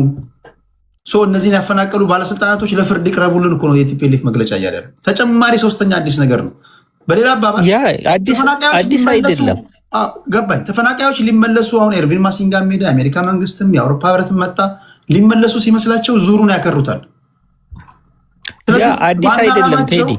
ገባኝ። ዋና ዓላማቸው 4 ኪሎ ከሆነ 4 ኪሎ ነው የሚያስቡት። ለዛ የሚመች ትንታኔ ስጠኝ። ምንድን ነው ምላሽ? እሱን እያሉ ያልኩት እነሱ ምንድን ነው የወልቃይት አስተዳደር ይፍረስ የምለው እኮ ተጠያቂነት እናረጋግጥ ነው አንደኛው። አሁን በኤክስቴንሽን ወደ ፌደራል መጡ እያልኩ ነው ያለው። ተጠያቂነትን ኢቭን ያን ብቻ ሳይሆን ወደ ፌደራል የሚመጡበት ቅድምም ያልኩ ነው እኮ ምንም መፍትሄ የለውም አልኩ እኮ ነው። በህገ መንግስትም ብትሄድ ምን ይላል መሰለ ህገ መንግስቱ በትግራይ ክልል የነበሩ ስለሆነ በትግራይ ምክር ቤት አልፎ ወደ ፌደሬሽን ምክር ቤት መምጣት አለበት። ከዚያ በኋላ ነው ሪፈረንደም የሚካሄደው ይላል። ሪፈረንደሙ የሚካሄደው በዚያ ፕሮሲጀር ነው። ስለዚህ እሱ ዝግ ነው 100% ማለት ነው። ስለዚህ የሚፈልጉት ተፈናቃይ ጉዳይ አይደለም ነው እያለው ያልኩህ እኔ እንዳይፈታ ነው የሚፈልገው። እንዳይፈታ የሚፈልጉበት ምክንያት ቅድም አንተ ያልከው ነው። ፓወር ቆይ ያዝ እስቲ የፓወራቸውን ወደ 4 ኪሎ መንደርደሪያ ትሆናለች የፖለቲካ ቀብድ ናት ብለው ነው ወልቃይትን የሚይዙት። ወልቃይት ብቻ ሳይሆን ሌሎችንም ይጠቅሳሉ እነሱ በመሰረቱ እንደምታውቀው ማለት ነው። እኔ ያለው ያልኩት ፌደራል መንግስት ግን አሁን የቀረው የአፍሪካ ህብረት ብቻ ነው። የአፍሪካ ህብረት ሂዶ እንትን ማድረግ አለበት ማለት ይሄ ኬዝ ሪል የፖለቲካል ኮንስፓይረሲ የህወሓት የስልጣን ማንጠልጠያ ገመድ መሆኑ ላይ ማረጋገጥና ማጋለጥ አለበት ፌደራል መንግስት ማለት ነው። ህዝቡ እየተሰቃየ ያለው ይሄ ድርጅት ነው ብሎ ወደ ተጠያቂነት ማምጣት አለበት። ኢቭን አስፈላጊ ከሆነ እንደኔ የፕሪቶሪያ ስምምነትን ሪቮክ ማድረግ አለበት፣ ማንሳት አለበት። በቃ ከዚህ በኋላ አፍሪካ ህብረት ከሄደ በኋላ እንዳይፈጸም እንትን እንቅፋት እየፈጠረ ስለሆነ ከዚህ በኋላ ወደ ግልጽ ወደ ጦርነት ትገባለህ ማለት ነው። ድጋሚ ወደዛ ምንም ያኔ የቆመውን ጦርነት መጨረስ ነው የሚያስፈልገው። እምቢ ካለ ማለት ደግሞ ስትፈጥር ሌላ አዲስ ተፈናቃይ ትጨምራለህ ማለት ነው። የመጨረሻው ኮርስ ሊሆን የሚችለው ሰናሪዮ አስቀምጥ ካልከኝ እኔ እንደዚያ ነው የሚታየኝ። ምክንያቱም ሬዲነስ የለም፣ ኮምፕሊኬትድ እንዲሆን ነው የሚፈልጉት። ጦርነት እንዲነሳ በጣም ከፍተኛ ሁኔታ ነው እየተንቀሳቀሱ ያሉት እንደምታውቀው ማለት ነው። እንትን ማሰልጠን ጀምረዋል ምናምን። ዛሬ ጀነራሎችን ማሰር ጀምረዋል ከውስጥ ማለት ነው። መረጃ ይሰጣሉ ለፌደራል መንግስት የሚሉትን። ስለዚህ ኦልሬዲ ጫፍ እየሄደ ስለሆነ ጉዳዩ የተፈናቃይ ጉዳይ አጀንዳቸውም አይደለም። አንተም እቺ ወልቃይት ጉዳይ ወደ 4 ኪሎ መንጠልጠያ መሳቢያ ገመዳቸው ናት አርገው ነው የሚያስቡ። እሱን ደግሞ የማጋለጥ ስራ ፌደራል መንግስቱ በጀመረው አግባብ የአፍሪካ ህብረት ብቻ ነው የቀራው። ስለዚህ እሱ መግለጫ ወጥቶ ወደ ቀጣይ ሂደት መሄድ ያስፈልጋል ባይ ነኝ። አንዳንድ ዙር እናውራና ከዛ እንቋጨዋለን። ይርታቸው ታፍናል መሰለኝ። ምን ትላለህ? የመጨረሻ አንዳንድ ዙር ሀሳብ እንስማና በዚህ ላይ ባልተነሱ ነገሮች ላይ አሁን እኮ ግልጽ የሆነ ነገር ነው። አሁን ግልጽ የሆነ ነገር ማለት አሁን እኛ ተፈናቃዮች በማለት ነው የምናወራው። ዋነኛ የቲፒኤልኤፍ ፍላጎታቸው ይሄ ከሆነ ዋነኛ የፌዴራል መንግስቱ ፍላጎት ይሄ ከሆነ ይህን ፍላጎታቸውን ለማሳካት እንዴት ያደርጋሉ ወደሚለው ትክክለኛ ትንታኔ ብንመጣ ይሻላል። አሁን አውቀናል። አሁን አውቀናል ሁላችንም። ተፈናቃይ አይደለም። ተፈናቃይ ዝም ብሎ ፖለቲካል ስቴትመንት የሚሰራበት ነው ከተባለ እውነተኛው ችግር ላይ አድመተን እንነጋገር። ምንድነው የሚሆነው? ዕጣ ፈንታችን ቀጣዮቹ ጊዜያቶች ምንድነው የሚሆኑት? ይሄ ጉዳይ እንዴት ነው የሚፈታው? እውነት ሀቂቃውን እያወራን ይሄ ለማጨናበር ደጋፊዎቻቸውን ለማታለል ምናምን ሊረዳ ይችላል። ወይም ደግሞ መግለጫ እየሰጡ ነው ለነሱ ድምጽ እየሆኑ ነው ምናምን ታግሎ ለማታገል እንዲረዳቸው ህዝብ መቀስቀሻ ይሆናቸዋል ምናምን ለዛ ሊጠቅም ይችላል። ግን ሐቁን ስናወራ ሐቁ ይሄ ካልሆነ ሐቁን ይዘን እናወራና መፍትሄው ምንድነው በሚለው ላይ እንድናወራ ስለፈለኩኝ ነው። ይርታቸው ምን ትላለሽ አንተስ?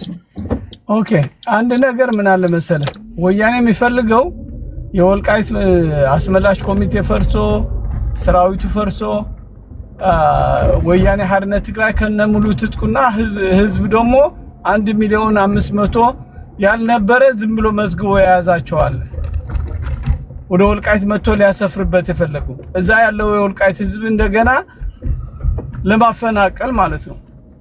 እንግዲህ 40 ዓመት ወያኔ ሲገዛን ብዙ የወልቃይት ህዝብ ቢገደልም ቢረሸንም ቢጎተት በመኪና ተገሎም ግን ጠቅልሎ አልወጣም ነበር።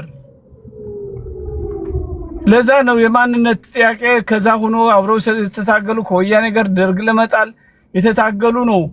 ተደራጅተው ተመልሰው እንኩሉ ኮሎኔል ደመቀ የማንነት ጥያቄ እውነተኛ በታሪክም ከትግራይ ሆነን አናቅም፣ ህገ መንግስቱን አማራን ያገለለ ህዝባችን ለባርነት ያደረገ ገሎን ጨፍጭፎን አፈናቅሎን ሱዳን የሄድንበት ምክንያቱም እኛ ሁሉ ወደ 1500 ትራክተር ነበር በዛ ሰዓት የወልቃይት ገበሬ እንትን በመንግስቱ ኃይለማርያም ነው በአካላቸዋለሁ መጥቶ ሰቲት ሞራ ትልቅ የቢዝነስ ቦታ ነው።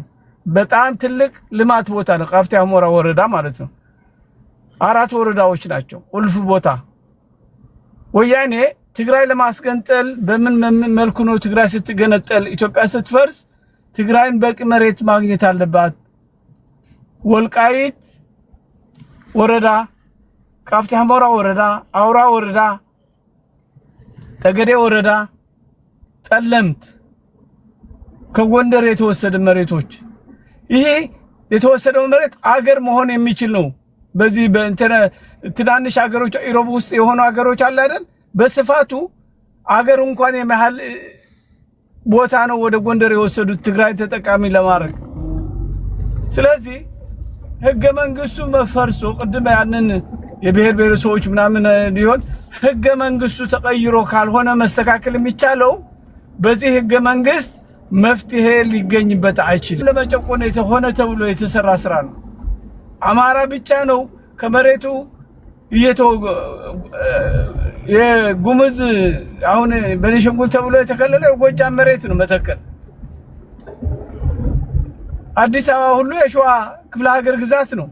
ኦሮሞ አማራው ሲኖርበት የነበረ ሆነ ተብሎ ነው ክልል ተፈጥሮ ያንን ችግሩ እንዳይፈታ ኦሮሞ ሰፊ መሬት ከሰጠነው ከወያኔ ጋር ይቆማል፣ ባላባት ሆኖ ሌላውን ይጨቁናል በሚል እሳቤ ወያኔ አጥንጥና ችግሩ ስብስብ አድርጋ ኢትዮጵያ እንድትፈርስ ህዝብን ጨቋኝ አድርጋ አትሳለ። እባክህ ይርታቸው፣ እባክህ አልተሳደብኩም። ይርታቸው እባክህ። ምንድነው ያልኩት? ህዝብን ፕሮታጎኒስት እና አንታጎኒስት አድርጋ አታቅርብ። ኦሮሞ ጨቋኝ ነው፣ አማራ ጨቋኝ ነው አላልኩም እኮ። ህዝብ ለመጨቆን ወያኔ ለሰራት በፓርቲያቸው እንደ ፓርቲያቸው ጥራ ወይ ኦህዴድ በል ወይ ቲፒኤልኤፍ። ኦኬ ወያኔ እኮ ነው ያልኩት። ወያኔ የሰራችሁ ለህዝብ ለመጨቆን ለኢትዮጵያ ህዝብ ለመጨቆን ከፋፍሎ ለመግዛት የሰራችሁ ነው። ሳልጨርሰው ህዝብ ያልኩት የኢትዮጵያ ህዝብ ነው። አጠቃላይ ከፋፍላ ለመግዛት ያደረገችው ስልጣን እንደዚሁ በቀላሉ ትለቃለች። 100 ዓመት እንገዛለን እያሉ ነበር። እሺ መፍትሄው ምንድነው? ችግሩን ላለፉት 30 ዓመታት አወራን፣ በአንድ አይነት ቶን ደነስን፣ ጨፈርን። ቆይ በቃ ሰለቸን። ይረው ተመሳሳይ ወሬ ነው የምታወሩት። ማይክሮ መፍትሄው ምንድነው? መፍትሄውማ ህገ መንግስቱ መቀየር አለበት። ላይ በገባው ቁጥር ይሄንን ሁሉ በዜማ መዘፍን ሊለኔ ምንድነው መፍትሄው? መፍትሄው ህገ መንግስት ተቀይሮ የዜግነት መብት ሁሉም ዜጎች በኢትዮጵያ ሲኖሩ ያንን ፍትሃዊ የሆነ ህገ መንግስት ፋኖ የሚታገልበት ህገ መንግስት ቀይሮ ለመላው ኢትዮጵያ ፍትሃዊ ለማሆን ነው። ከየትም ቦታ ተዛውሮ እንዲኖር ትልቁ የምንታገልበት እኔ አሁን ወልቃይት ስለተመለሰ ቁጭ ያላልኩበት የአማራ ህዝብ ሌላ ቦታ ያለ እየተጨቆነ እየተገደለ ነው ያለው። የውራጌ ህዝብ እየተገደለ ነው። የጓሞ ህዝብ እየተፈናቀለ እየተጋደለ ነው። በታቸው መስመር ራስ ይዘለ እኔ መሰለ ያልኩት ለምሳሌ አሁን ቲፒኤልኤፍ የተፈናቃዮችን ጉዳይ እንደ ምክንያት ያቀርባል እንጂ ዋነኛ ዓላማቸው 4 ኪሎ መግባት ነው። በዚህ ተስማማል አትስማማ? አዎ ወያኔማ ኢትዮጵያ ለማፍረስ ወይም ደግሞ 4 ኪሎ ለመግባት ነው። ቴንክ ዩ። አሁን በዚህ ከተስማማ ምንድነው መፍትሄው ትላለህ? መፍትሄው ህገ መንግስቱ ቀይሮ ዜጎች በየትም ቦታ ሄደው ሰርተው እንዲኖሩ እንክሉድ ወልቃይት ሰዎች በማንነታቸው ሳይገለሉ በሰላም የሚኖርበት አንድ ፌደራል መንግስት ሆኖ ሁሉን በጋራ የሚተዳደርበት ለሁሉ ኦሮሚያ የሚባል ክልል አይኖርም። አፋር የሚባል ክልል የወሰን እና የማንነት የሌለበት ጊዜ ለመመስረት ህገ መንግስቱ መፍረስ አለበት። በህገ መንግስቱ ተጠልለው ነው ሰዎች እየተጎዱ ያሉት። እንግዲህ የትግራይ ህዝብ ወይም ወያኔ ተፈናቀሉ ብላ መልታመጣቸው ወልቃይት ግማሹ ትግሬ ግማሹ አማራ ለማድረግ ነው። በምን ይሆናል? አይሳካም። አገራችን አይደለም ብለው ጥለው የሄዱ ናቸው። ያፈናቀላቸው የለም። ጦርነት እኔ አገሬ ላይ ጦርነት ካለ በዛው ነው የምሞተው ወይ ደግሞ ስደተኛ ሁኜ እንጂ ሌላ አማራጭ አገር ነበራቸው ማለት ነው ወያኔዎች። እዛ ሸሽተው የሄዱትን የትግራይ ወንጀል ሰርተው በአማራ ክልል በወልቃይት ጠገዴ ተወላጆች እየተዳደረ ከመጡ ስለዚህ ለፍርድ እንቀርባለን። ለአስተዳደር ምቹ እንዲሆን ክልሎች ምን ይሁኑ? ክልሎች በጂኦግራፊ አስተዳደር መሆን አለበት። ወይም እንደ ኃይለ ሥላሴ በነበረበት ጊዜ ዘሩ ሳይጠራ የጂኦግራፊ አስተዳደር ጂኦግራፊ ለምሳሌ አሜሪካ ስንኖር በጂኦግራፊ ነው በጂኦግራፊ ማለት ነው። ኦኬ ለምሳሌ ሰሜን፣ ምስራቅ፣ ምዕራብ፣ ማዕከላዊ ኢትዮጵያ የተባለ ማለት ነው። አዎ እሺ። አሁን ለምሳሌ ሰሜን ኢትዮጵያ ምን ያካል? አንተ አሁን ለምሳሌ የአማራ ፖለቲከኛ ነህ፣ የምትስማማ ከሆነ እሰየው ነው። ለምሳሌ ሰሜን ኢትዮጵያ ሲባል ምን ያካት? እስኪ ንገረኝ። ሰሜን ተብሎ የሚጠራው አማራ፣ ትግራይ ክልል፣ ኤርትራ ጭምርም አንድ ላይ ሆናችሁ ሰሜን ይባላል። አማራ፣ ኤርትራ፣ ትግራይ ጭምር። ኤርትራ እኮ ሀገር ናት እኮ። ገባኝ ሲባል ነው በድሮ አጠራር ነው የምልህ። ባለው በኢትዮጵያ ነባራዊ ሁኔታ ሰሜን ሲባል ትግራይና አማራ ክልልን አፍርሶ አንድ አድርጎ ሰሜን ኢትዮጵያ ይባል? ስማ ልንገርህ፣ አሁን ለምሳሌ እውነቱን ልንገርህ፣ አሩሲ፣ ጂማ በነበረው አስተዳደር ማለት ነው እዛ ያሉትን ብሔር ብሔረሰቦች እኩል ሆኖ ወለጋ ራሱ የቻለ ክልል፣ ጎንደር ራሱ የቻለ ክልል፣ ጎጃም ራሱ የቻለ ክልል፣ ወሎ በጂኦግራፊ ድሮ እንደነበረ አማራ ይኖርበታል፣ ትግሬ ይኖርበታል፣ ኦሮሞ ይኖርበታል። የትኛው ብሔር ብሔረሰቦች ከዛ ኦኬ የመጨረሻው አሁንም እኮ ጎጃም፣ ጎንደር፣ ወሎ ምናምን ካልክ ሲዳማ ክፍለ ሀገር፣ ጋሞ ጎፋ ካልክ አሁንም የብሔር ስም የጠራ ነው። ምን ህዝቡ የሚኖርበት ዜጋ ነው። ህዝቡማ ዜጋ ነው። ለአከላለል ለአስተዳደር ምቹ እንዲሆን እነዚህ ሪጅኖች እንዴት ይሰይሙ? በቃ በነበረ ታሪካቸው መሰረት በዛ ሁሉም ብሔሮች የሚኖሩበት ሀገር ስለሆነ በዛ ተሰይሞ ምን ይሆናል? በዘር የተደራጀ ኃይል ታፈርሰዋለህ። አሁን ምን አለ መሰለህ፣ ሲቸግርህ ወደ ብሔር ነው የምትጠጋው። ፓወር የምታገኘው በብሔር ህገ መንግስቱ የሚለውን በብሔር ተደራጅተና ነው እንጂ በኢትዮጵያዊነት እንኳን ተደራጅተ ኢትዮጵያዊ ሁሉ አይደግፍም። ወደ ብሔሩ ኦልሬዲ ተደራጅቶ ስላለ።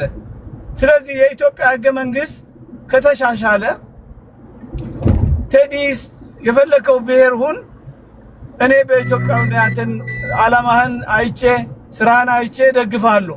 እሺ እንድትመራ ይመርጣለሁ። እኔም ጥሩ በኃይለ ሥላሴ ዘመን እንደነበረው ይሁን ነው የምትለው። በቃ ኦኬ ገባኝ። አዎ እንደዛ ለሁሉም ከዘረኝነት ነፃ የምንሆንበት ያንን አስተዳደር ነው። በዛ ሰዓትም እዛ ላይ በሚቀጥለው እናወራለን። እዛ ላይ አሁን ጥያቄ የሚነሳው አሁን ወደ ኃይለ ሥላሴ ዘመን ወደ ጂኦግራፊካል አወቃቀር እንሂድ ካልን ለምሳሌ አሁን ጋሞ ጎፋ ክፍለ ሀገር፣ ሲዳሞ ክፍለ ሀገር፣ ጎጃም፣ ወሎ፣ በግምድር እያልክ ምናምን እየሰየምክ ከሄድክ ከየት እስከ ነው የሚያካሉት? ትስማማለህ ወይ? ለምሳሌ ከዚህ እስከዚህ ይሄ ከዚህ እስከዚህ ይሄ ሲባል ለምሳሌ የነበረው ታሪክ አለ እኮ አሁን አዲስ ለመከበር ከተፈለገ ችግር ነው የሚፈጥረው እንደገና ተግባራዊ ማድረግ ነው የምትለው? አዎ የድሮውን በዘር ሲባላ ስላልነበር ኢኮኖሚካሊ ሜንታሊ የሰለጠነ ስለዚህ አማራ የሚባል ክልል ይጠፋል፣ ኦሮሚያ የሚባል ክልል ይጠፋል፣ ወደ ድሮ እንመለሳለን ነው የምትለው? አዎ እንደዛ ነው መሆን ያለበት ሰላም ለማምጣት ሲባል። አዘርዋይስ ፓወር ያለው ብቻ ስልጣን የመጣ ሁሉ እየገዛ በስርዓት በእንትን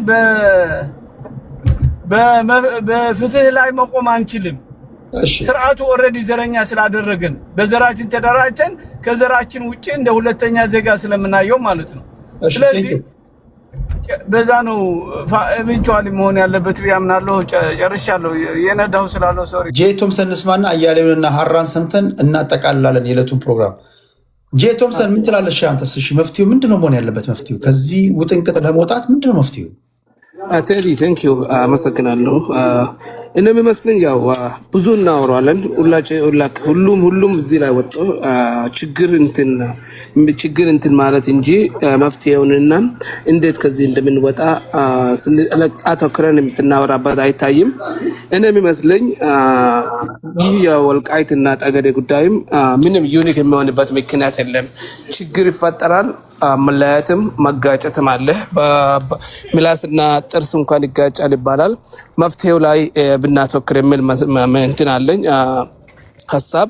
እንደኔ የሚመስለኝ መፍትሄው ያው ህገ መንግስቱን በተከተለ መፍትሄ ቢሆን ይመረጣል ብዬ ነው የማስበው። ካልሆነ ግን ከህገ መንግስት ውጭ የሚሆን መፍትሄ ከሆነ ያው ፌደራል መንግስት ያን አካባቢ ከሁለቱም ክልል እጅ አውጥቶ ራሱ እያስተዳደረ ዜጎቹ በሰላም የሚኖርበት አውድ መፍጠር አለበት። ምክንያቱም የመንግስት ዋና ተልእኮና ተግባር የዜጎችን ሰላም መጠበቅ እስከሆነ ድረስ ተፈናቃዮቹ ለፖለቲካ አጀንዳ መጠቀም ሳይሆን ወደ ቀድሞ ኑሯቸው ተመልሶ ኑሯቸውን የሚኖሩበት በሰላም የሚኖሩበት ሰላማዊ አውድ መፍጠር አለበት ብዬ አስባለሁ። ከዛ ውጭ ያው አናርኪ ነው። ጉልበት ያለው በጉልበቱ ይዞ እስከሚችለው ድረስ ያስተዳድራል። ከዛም ሌላኛው ጉልበት ሲያገኝ ደግሞ መጥቶ እሱንም ያፈናቅላል ማለት ነው። ስለዚህ ሁሉም ሰው ወደ ቀልቡ ተመልሶ አሁን እዚህ ላይ ስናወራ ግማሾቻችን ስናወራ ውጭ ሀገር ሰላም የሰፈነበት ሀገር ተቀምጠን ያ ሀገር ያሉ ዜጎች ያመጡትን ሰላምና እድገትና እንትንን ተጠቅመን ሀገራችን እንድትፈርስ ህዝባችን እንድለያይ የምንሰራበት ሁኔታ ይታያልና ሁላችንም ወደ ቀልባችን ተመልሰን ኢትዮጵያ ለአንድ ዞን ወይስ ለአንድ ክልል ስትል ወይስ ለአንድ ማህበረሰብ ስትል የ130 ሚሊዮን ሀገር ህዝብ ያላት ሀገር መፍረስ የለባትም። ለወልቃይትም ተብላ ወይስ ለሌሎች የድንበር ይገባኛል ችግሮች ኢትዮጵያ መፍረስ የለባትም። አገር ደግሞ ከፈረሰች ወደ ሀገርነት የምትመለስበት እንትን በጣም ከባድ ነው። እናያለን። አንድ የሲሪያ ጋዜጠኛ አልጀዚራ ላይ ከሱ የተሰራው አንድ ዶክመንተሪ ተከታትየው ኢምባ የተናነቀኝ ቴዲ ሀገሬ እንደቀልድ ዳውን በሺር ብዬ ጀምሬ ሲሪያ ራሱ ዳውን ሆና አገር አልባ ሆኜ ራስን እንደ ሆምሌስ እስፋልት ላይ ራስን አገኘው ብሎ እሱ ሲያወራ ልብህን ይነካል። ኢትዮጵያ ለአንድ ትንሽዬ መሬት እኛ ስትራቴጂ ነን ለዚህ እኛ እንደዚህ ነን የሚባል ነገር የለም። ኢትዮጵያ ከፈረሰችም ሁላችንም ነው ምንፈርሰው፣ ሁላችንም ነው እንትን የምንሆነው። ኢትዮጵያ ካለፈላት ኢትዮጵያ ከበለጸገች ሁላችንም ነው የምንጠቀመው። የመንግስት ደጋፊዎቹም እየቀን እንትን የሚያገኙትን ትርፋቸውን ብቻ እንትን ከማድረግ ለዚች ሀገር የወደፊት ዕጣ ፋንታ እያሰቡ ነገሮችን በመንግስት ወንበር ብቻ ማየት ሳይሆን በህዝቡ መነጽር እንዲያዩ፣ ተቃዋሚዎች ደግሞ መንግስቱን ብቻ ሳይሆን ህዝቡንም ያገናዘበ ትግልም ሆነ ፉክክር ቢያደርጉ ብዬ አስባለሁ። ከዚህ በለጠ ያው መጠፋፋት ነው። ካሁን በኋላ ኢትዮጵያ እንደ ከዚህ በፊት የምትሆን አይመስለኝም። ምክንያቱም በምክር አይመለሱም። የአገር የምትገነባው አንድም በህግ ነው፣ አንድም በመግደል ነው። እነሱ ማምከር ሳይሆን ቴዲ ኔሽን ቢልዲንግ ሀገር ስትገነባ ሀገር ስትጠብቅ አሁን እንደዚህ የመከርክ ምናምን አይደል? አፄ ቴዎድሮስ እንደዛ አይደለም ያደረገው አይደለም። የመጀመሪያው ነገር ሲጀመር ኢትዮጵያን አንድ የማድረግ ዘመቻ እኮ ሲጀመር የመግደል ሱስ ስላለበት እኮ አይደለም አፄ ቴዎድሮስ እኮ የሚገለው። እዚህ ጋር ቴዲ መገናዘብ ያለብን ነገር አለ። ጊዜ ይወስናል። ድሮ በአፄዎች ጊዜ ያው አንዱ ምሳሌ ነው ያልኩ። ምን ለማለት ፈልጌ ነው? ጠንካራ ህግ ያስፈልጋል። ለዛ ደግሞ ሴንትራል ገቨርንመንት ጠንካራ መሆን አለበት፣ ጡንቻ ሊኖረው ይገባል። ካልሆነ ህግ ማስከበር አትችልም። እሱን ያው እቀበላለሁ። ግን ሚሊተሪ እነሱ መምከሬ ሳይሆን ለማስታወስ ያክል ያው ሁላችንም ድንጋይ ይዘን አገራችን ላይ ለመወርወር ስናስብ ያን ድንጋይ ሰብስቦ አገራችን በሁለት እግሯ እንደገና እንዳትቆም የሚፈልጉ ሊኖሩ ይችላሉ ከማለት አኳያ ነው።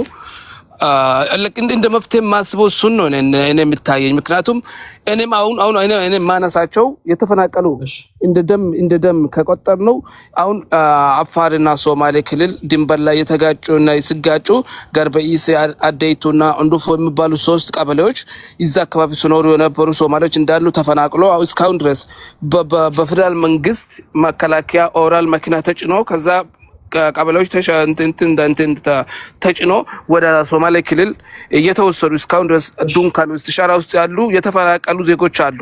እነሱም ዜጎች ነው። ግን በህገ መንግስቱ መንገድ ይፈታ ግጭት በቃን። ሰው ሞተ፣ በቂ ሰው ሞተ።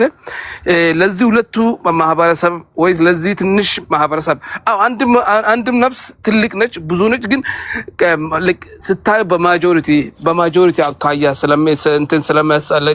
ስለሚትወስን ለዚህ ትንሽ ያ መሬት ብለን አገር መፍረስ የለበትም የሚል አቋም ስላለኝ ነው እንጂ የተፈናቀሉ ደቡብ ውስጥ አሉ፣ ቤኒሻንጉል ውስጥ አሉ፣ ሶማሌና አፋር ክልል ውስጥ አሉ፣ ኦሮሚያ ክልል ውስጥ አሉ። በተፈናቀሉ እና በተጋጩ ሳይሆን ተቀምጠን ሶሉሽን እንዴት እናምጣ የሚለው ላይ እናተኩር የሚል ሐሳብ አለኝ። ቴንክ ዩ። እሺ ከልብ አመሰግናለሁ። እሺ ጄጄ ቶምሰን የመጨረሻችን ዙር ስለሆነ ማለት ነው። እኔ ቅድም እንዳልኩት ነው በኢትዮጵያ ታሪክ አሁን ለምሳሌ ከአፄ ቴዎድሮስ ብንጀምር አፄ ቴዎድሮስ ኢትዮጵያን አንድ የማድረግ ዘመቻ 1855 ላይ ሲጀምሩ ዘመነ መሳፍንት ካበቃ በኋላ ኃይል ተጠቅመዋል። ከዛ ዮሐንስ ሞከረ። ከዛ ሚኒሊክ ተሳካላቸው። ቴዎድሮስ፣ ተክለ ጊዮርጊስ፣ ዮሐንስ፣ ሚኒሊክ እያለ ነው የሚቀጥለው። ልጅ ኢያሱ፣ ዘውዲቱ፣ ተፈሪ መኮንን፣ ደርግ። ሀገር መቀጠል ካለባት ህግም ጉልበትም ያስፈልጋል። ዜጎች መኖር አለባቸው። ሀገር መቀጠል አለበት። ማንም ወጠምሻ ሰው እየተነሳ እንትኖኛለሁ እያለ ህዝብ የሚያነሳሳበት እገነጠላለሁ የሚልበት ነገር መሆን የለበትም። ሀገር መቀጠል ካለበት መኖር ካለብን ለሀገር አንድነት እንቅፋት የሆኑ ሰዎች እርምጃ ሊወሰድብህ ይገባል። ይሄ የትም ዓለም ላይ ያለ ነው። ማንኛውም ኃይል ለሀገር አንድነት እንቅፋት የሆነ በየትኛውም ዘመን ትገደላለህ ወይም ደግሞ እርምጃ ይወሰድብሃል። ያን ግን ለማድረግ ሴንትራል ገቨርንመንት ፓወርፉል መሆን መቻል አለበት። ዝም ብሎ በምኞት ብቻ አይደለም። ሴንትራል ገቨርንመንት ዊክ ሆኖ ሪጂናል ገቨርንመንቶች ጡንቻቸው ከፈረጠመ ይሄ ሊሳካ አይችልም። ሀገር እንደ ሀገር ሊቀጥል አይችልም። እና መፍትሄው ምንድን ነው? እንደዚህ አይነት ውጣልን ግባልን፣ ይሄ የአስተዳደር ወሰን ጥያቄ እያነሳብን እያጨቃጨቀን ዜጎቻችን የተፈናቀሉ የተፈናቃዮችን ደግሞ ምክንያት በማድረግ እንደገና ጦርነት ውስጥ እየገባን ምንቀጥል ከሆነ የመጣንበት መንገድ ደግሞ እዚህ ካደረሰን መፍትሄ ካልሰጠን ምንድን ነው የማዳገመው መፍትሄ ምንድን ነው? አያሌው ልስማና አራን ሰምቼ እንቋጫዋለን ጉዳይ። አዩ ምን ትላለህ? ታንኪ ቴዲ። አጋጣሚ ሲሪየስ ጉዳይ ስለሆነ ቆየውኝ እንጂ ልወጣ እንትን እያልኩ ነው የነበረው፣ ወጣ ገባ እያልኩኝ። ጥሩ ነገር ነው ያስታወስን ቅድም የጌታቸው ረዳ ንግግር።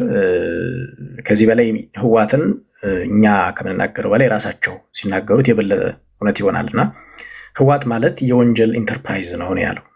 ስለዚህ የወንጀል ኢንተርፕራይዝ ከሆነ ወንጀለኛን በህግ ትዳኘዋል። በህግ አልዳኝም ካለ በጉልበት ትዳኘዋል።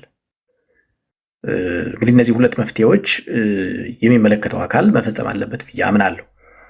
እኔ የፕሪቶሪያ ስምምነት ላይ ከዚህ በፊት ከአንተ ጋር ነው የት ነው ስናወራ የነበረ ልዩነት፣ ማዕከላዊ መንግስቱ ጋር የነበረ ልዩነት፣ የፕሪቶሪያ ስምምነት ኢትዮጵያን አይጎዳም፣ አማራን አይጎዳም፣ ነገር ግን ህዋትን በተወሰነ መልኩ ይጠቅማል ብዬ አምናለሁ። የሚጠቅመው ህወሓት ሊሞት እያቃቀረ በነበረበት ሰዓት መጨረስ እየተገባ ነፍስ እንዲዘራበት አድርጎታል በፕሪቶሪያ ስምምነት የሚል ቅሬታ ነው ያለ። ከዛ ውጭ ግን በፕሪቶሪያ ስምምነቱ በአግሪመንት ውስጥ ያለው የአማራንም ሆነ የኢትዮጵያን ኢንተረስት አሳልፎ የሚሰጥ አይደለም። ግን ሌት ተቀን የፕሪቶሪያ ስምምነት ይላሉ። እኔ ከፕሪቶሪያ ስምምነት አጌንስት እየሄዱ ያሉት እነሱ ናቸው፣ የሚጎዱትም እነሱ እንደሆነ ይታወቃል። ግን ሁልጊዜ ደግሞ እንደ እንትን ሰው ሁሉ ደደብ ያደርጉታል መሰለኝ፣ ያነሱታል።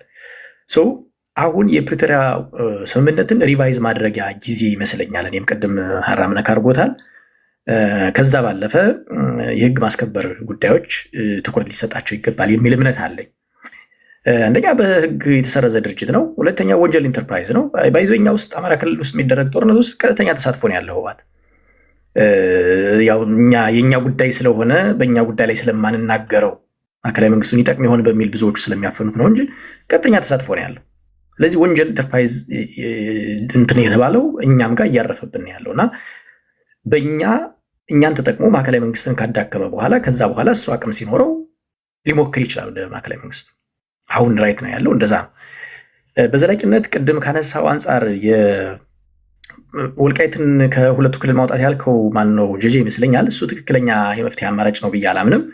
ምክንያቱም በአማራ ክልል በኩል በቂ ፍላጎት ነው ያለ። ችግሩን ለመፍታት ዝግጁነት አለ፣ ፍላጎት አለ። ምንም አይነት ቅድመ ሁኔታ አያስቀምጥም የአማራ ክልል የወልቃይት ጠገዴ ሰቲት ሁመራ ዞን። በቃ ተፈናቃይ መመለስ አለበት። አግባብ ባለው መልኩ ጥያቄ ይመለስ ነው።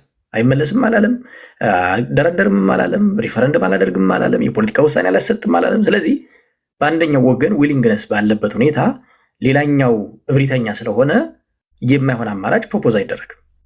ባይዞ እሱ ትክክል አይደለም፣ እሱ ሊታሰብ አይገባም የሚል እምነት አለኝ። ከዛ ባለፈ በመፍትሄነት ማስቀምጠው ይችኛዋ ማረሚያ እንድትሆን ፈልዬ ነው። በመፍትሄነት ማስቀምጠው እኔ አንደኛው ቅድም ያልኩት ህግ ማስከበር ነው። ሁለተኛው የብሔር ክልሎችን ማፍረስ ነው። ይሄ ብዙ ነገር ይለውጣል ብዬ ማምነው የብሔር ተኮር ክልሎችን ማፍረስ ነው። የአማራ፣ ኦሮሞ፣ ሲዳማ፣ ቤኒሻንጉል ምናምን የሚባሉትን ዲስማንትል አድርጎ የጂኦግራፊያዊ አወቃቀር ላስተዳደር በዛ መልኩ ማዋቀር ነው። ምስራቅ ኢትዮጵያ ልትለው ትችላለህ፣ ሰሜን ኢትዮጵያ ልትለው ትችላለህ፣ ወይ ደግሞ ካስፈለገ የደርግን ዘመን ክፍለ ሀገር ልትጠቀም ትችላለህ፣ የአፄ ኃይለሥላሴን ዘመን ክፍለ ሀገራዊ አስተዳደር ልትጠቀም ትችላለህ። የሚያጣላ አይመስለኝ። ሙሉ በሙሉ ግን ከዚህ ከዘር የአማራ ከሚል የትግሬ ከሚል የኦሮሞ ከሚል የብሔር ክልል አስተዳደር መውጣት አንደኛው መፍትሄ ነው ብዬ አምናለሁ። ከዛ በኋላ የሚሆነው የወረዳ ግጭት የምናምን ነው ሊሆን የሚችለው። እሱ በህግ ትፈተዋል። አሁን እኮ አስቸጋሪ የሆነው የኦሮሚያ ክልል በአንዲት ወረዳ ላይ ክልሉ ነው ኢንጌጅ የሚያደርገው በአንዲት ወረዳ ኢሹ ላይ ቢኮዝ ወረዳ የብሔር ሆኗል፣ ቀበሌ የብሔር ሆኗል። የአስተዳደር ስታደርገው ግን ከሱ ይወጣል። ከብሔርነት አውጥተህ የአንድ ወረዳና የጎረቤት ቀበሌዎች ኢሹ ታደርገዋል።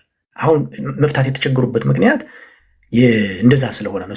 ሰው የብሔር አደረጃጀትን ከፖለቲካ ማስወጣት ኢትዮጵያ በዘላቂነት እንድትቀጥል የሚያደርግ ነው የሚል እምነት ነው ያለኝ። ይሄ ከሆነ የወልቃይትን ጉዳይ በቀላሉ መመለስ ይቻላል። ባይዘ የትግሬ ፖለቲከኞች ሲከራከሩ የወልቃይትን ጉዳይ የትግራይ ነው የሚሉት በኢህአዴግ ህገ መንግስት ነው። ከኢህአዴግ ህገ መንግስት በፊት ስጠይቃቸው ወልቃይት ትግራይ እንደነበረ ሊያሳዩን ሊያመጡት የሚችሉት ኤቪደንስ የለም። ስለዚህ ወልቃይት ነው። ከዛ በፊት በቃ የትም ተወስደው መቼም አንስተህ ሽሪያ ተወስደውም አንስተህ እዚህ ባህር ዳር ታመጠው በቃ ወልቃይት ነው። ምን ታደርገዋል? ተከዜ መረብ መለስ ነው እና ረጋይ በሬ ነዘራ ማን ነው የሚባሉት የሚናገሩት የነበረው ነው የራሳቸው ሰዎች የራስ መንገሻ ስዩም የልዑል ራስ ማን ነው የአፄ ዮሐንስ ልጅ። ስለዚህ ሊያመጡት የሚችሉት ነገር የለም። አሁን ግን ብሔር የሚል ነገር ስላለ በዛ ውስጥ ተሸብበው ነው የወልቃይትን ጥያቄ እንደ መያዣ አድርገው እየተከራከሩበት ያለና ይሄ የብሔር ክልል ከፈረሰ የወልቃይት ጥያቄ በቀላሉ ይመለሳል። ነው የወልቃይት ሌሎችም በኢትዮጵያ ውስጥ ያሉ በክልሎችና በክልሎች መካከል የአንድ ወረዳ የሁለት ወረዳ ኢሹ ሆነው ክልሎችን የሚያጋጩ ይፈታሉ የሚል ነገር አለኝ። አንድ ማረሚያ ሌላ ማስተካከለው ባይዜ ወልቃይት አንዲት ወረዳ አይደለችም፣ 12 ወረዳ ነው። እኛ ወልቃይት ብለን አንዷን ሜንሽን ስለምናደርጋት መጠሪያው ወልቃይት ጠገዴ ሰቲት ሁመራ ስለሆነ ነው እንጂ 12 ወረዳ ነው። 12 ወረዳ ማለት ትልቅ ዞን ማለት ነው። እንደው በአንዳንዶቹ ክልል ሊሆን ይችላል አነስተኛ ክልሎችን ካየን ከመሬቱ ስፋትም አንጻር እንደው ዝም ብሎ ትንሽ ተደርጎ መሳል የለበትም። ከጂኦግራፊካል ጠቀሜታው ባለፈ ትልቅ መሆኑን እንዲሰመርበት ነው። ከዛ ውጭ ስትራቴጂካል ጉዳዮችን በጥንቃቄ ማየት ያስፈልጋል። ኢኮኖሚካል ጠቀሜታዎችን ማየት ያስፈልጋል። ወርቅ አለ እዛ አካባቢ ፈርታይል የሆነ ኤሪያ ነው። በአፄ ኃይለሥላሴ ዘመነ መንግስት የመጀመሪያው የትራክተር እርሻ የነበረበት ቦታ ነው። የሀገሪቱ ትልቅ ኮሪደር ነው። ከዛ አንጻር መታየት አለበት የሚል ነገር ነው ያለኝ። ስለዚህ በመፍትሄ ይህንን ምለው ህዋት ላይ የአማራ ክልል ማነው ማዕከላዊ መንግስት ህዋትን ሽሩሩ ብሎታል የሚል እምነት አለኝ። እውነት ለመናገር የአማራ ክልል በጣም ህዋትን ተሸክሞለታል። ማዕከላዊ መንግስቱ ህዋትን ገድቦ የያዘ በተለይ በእኛ እንደኔ ከወሰድኩት ጎንደር አካባቢ ትልቁ ድልድይ ምንድነው የሚባለው? ይሄ በሬር ሆኖ አጥር ሆኖ የያዘው ወያኔን የአማራ ክልል ሸክም በዝቶበታል። ከዚህ በላይ የመሸከም ኃላፊነት የለብንም። ስለዚህ ማዕከላዊ መንግስቱ ትኩረት ሊሰጠው ይገባል ህዋትን በተመለከተ የሚል ሀሳብ ነው ያለኝ። አመሰግናለሁ ቴዲ። ቴንኪው አያሌው፣ እንደ ሁልጊዜው ከልብ ነው የማመሰግነው። አየሁ አመሰግናለሁ። ሰላም አመሽ ወንድም አለ። ሰላም ነሽ ሀራ፣ የመጨረሻው ሰው ነሽ። ምን ትላለህ ሀራችን? እንዴት ነህ ቴዲ? ጉዳዩ እንዴት መሰለህ? የኢህአዴግ ጊዜ ክርክር ተነሳና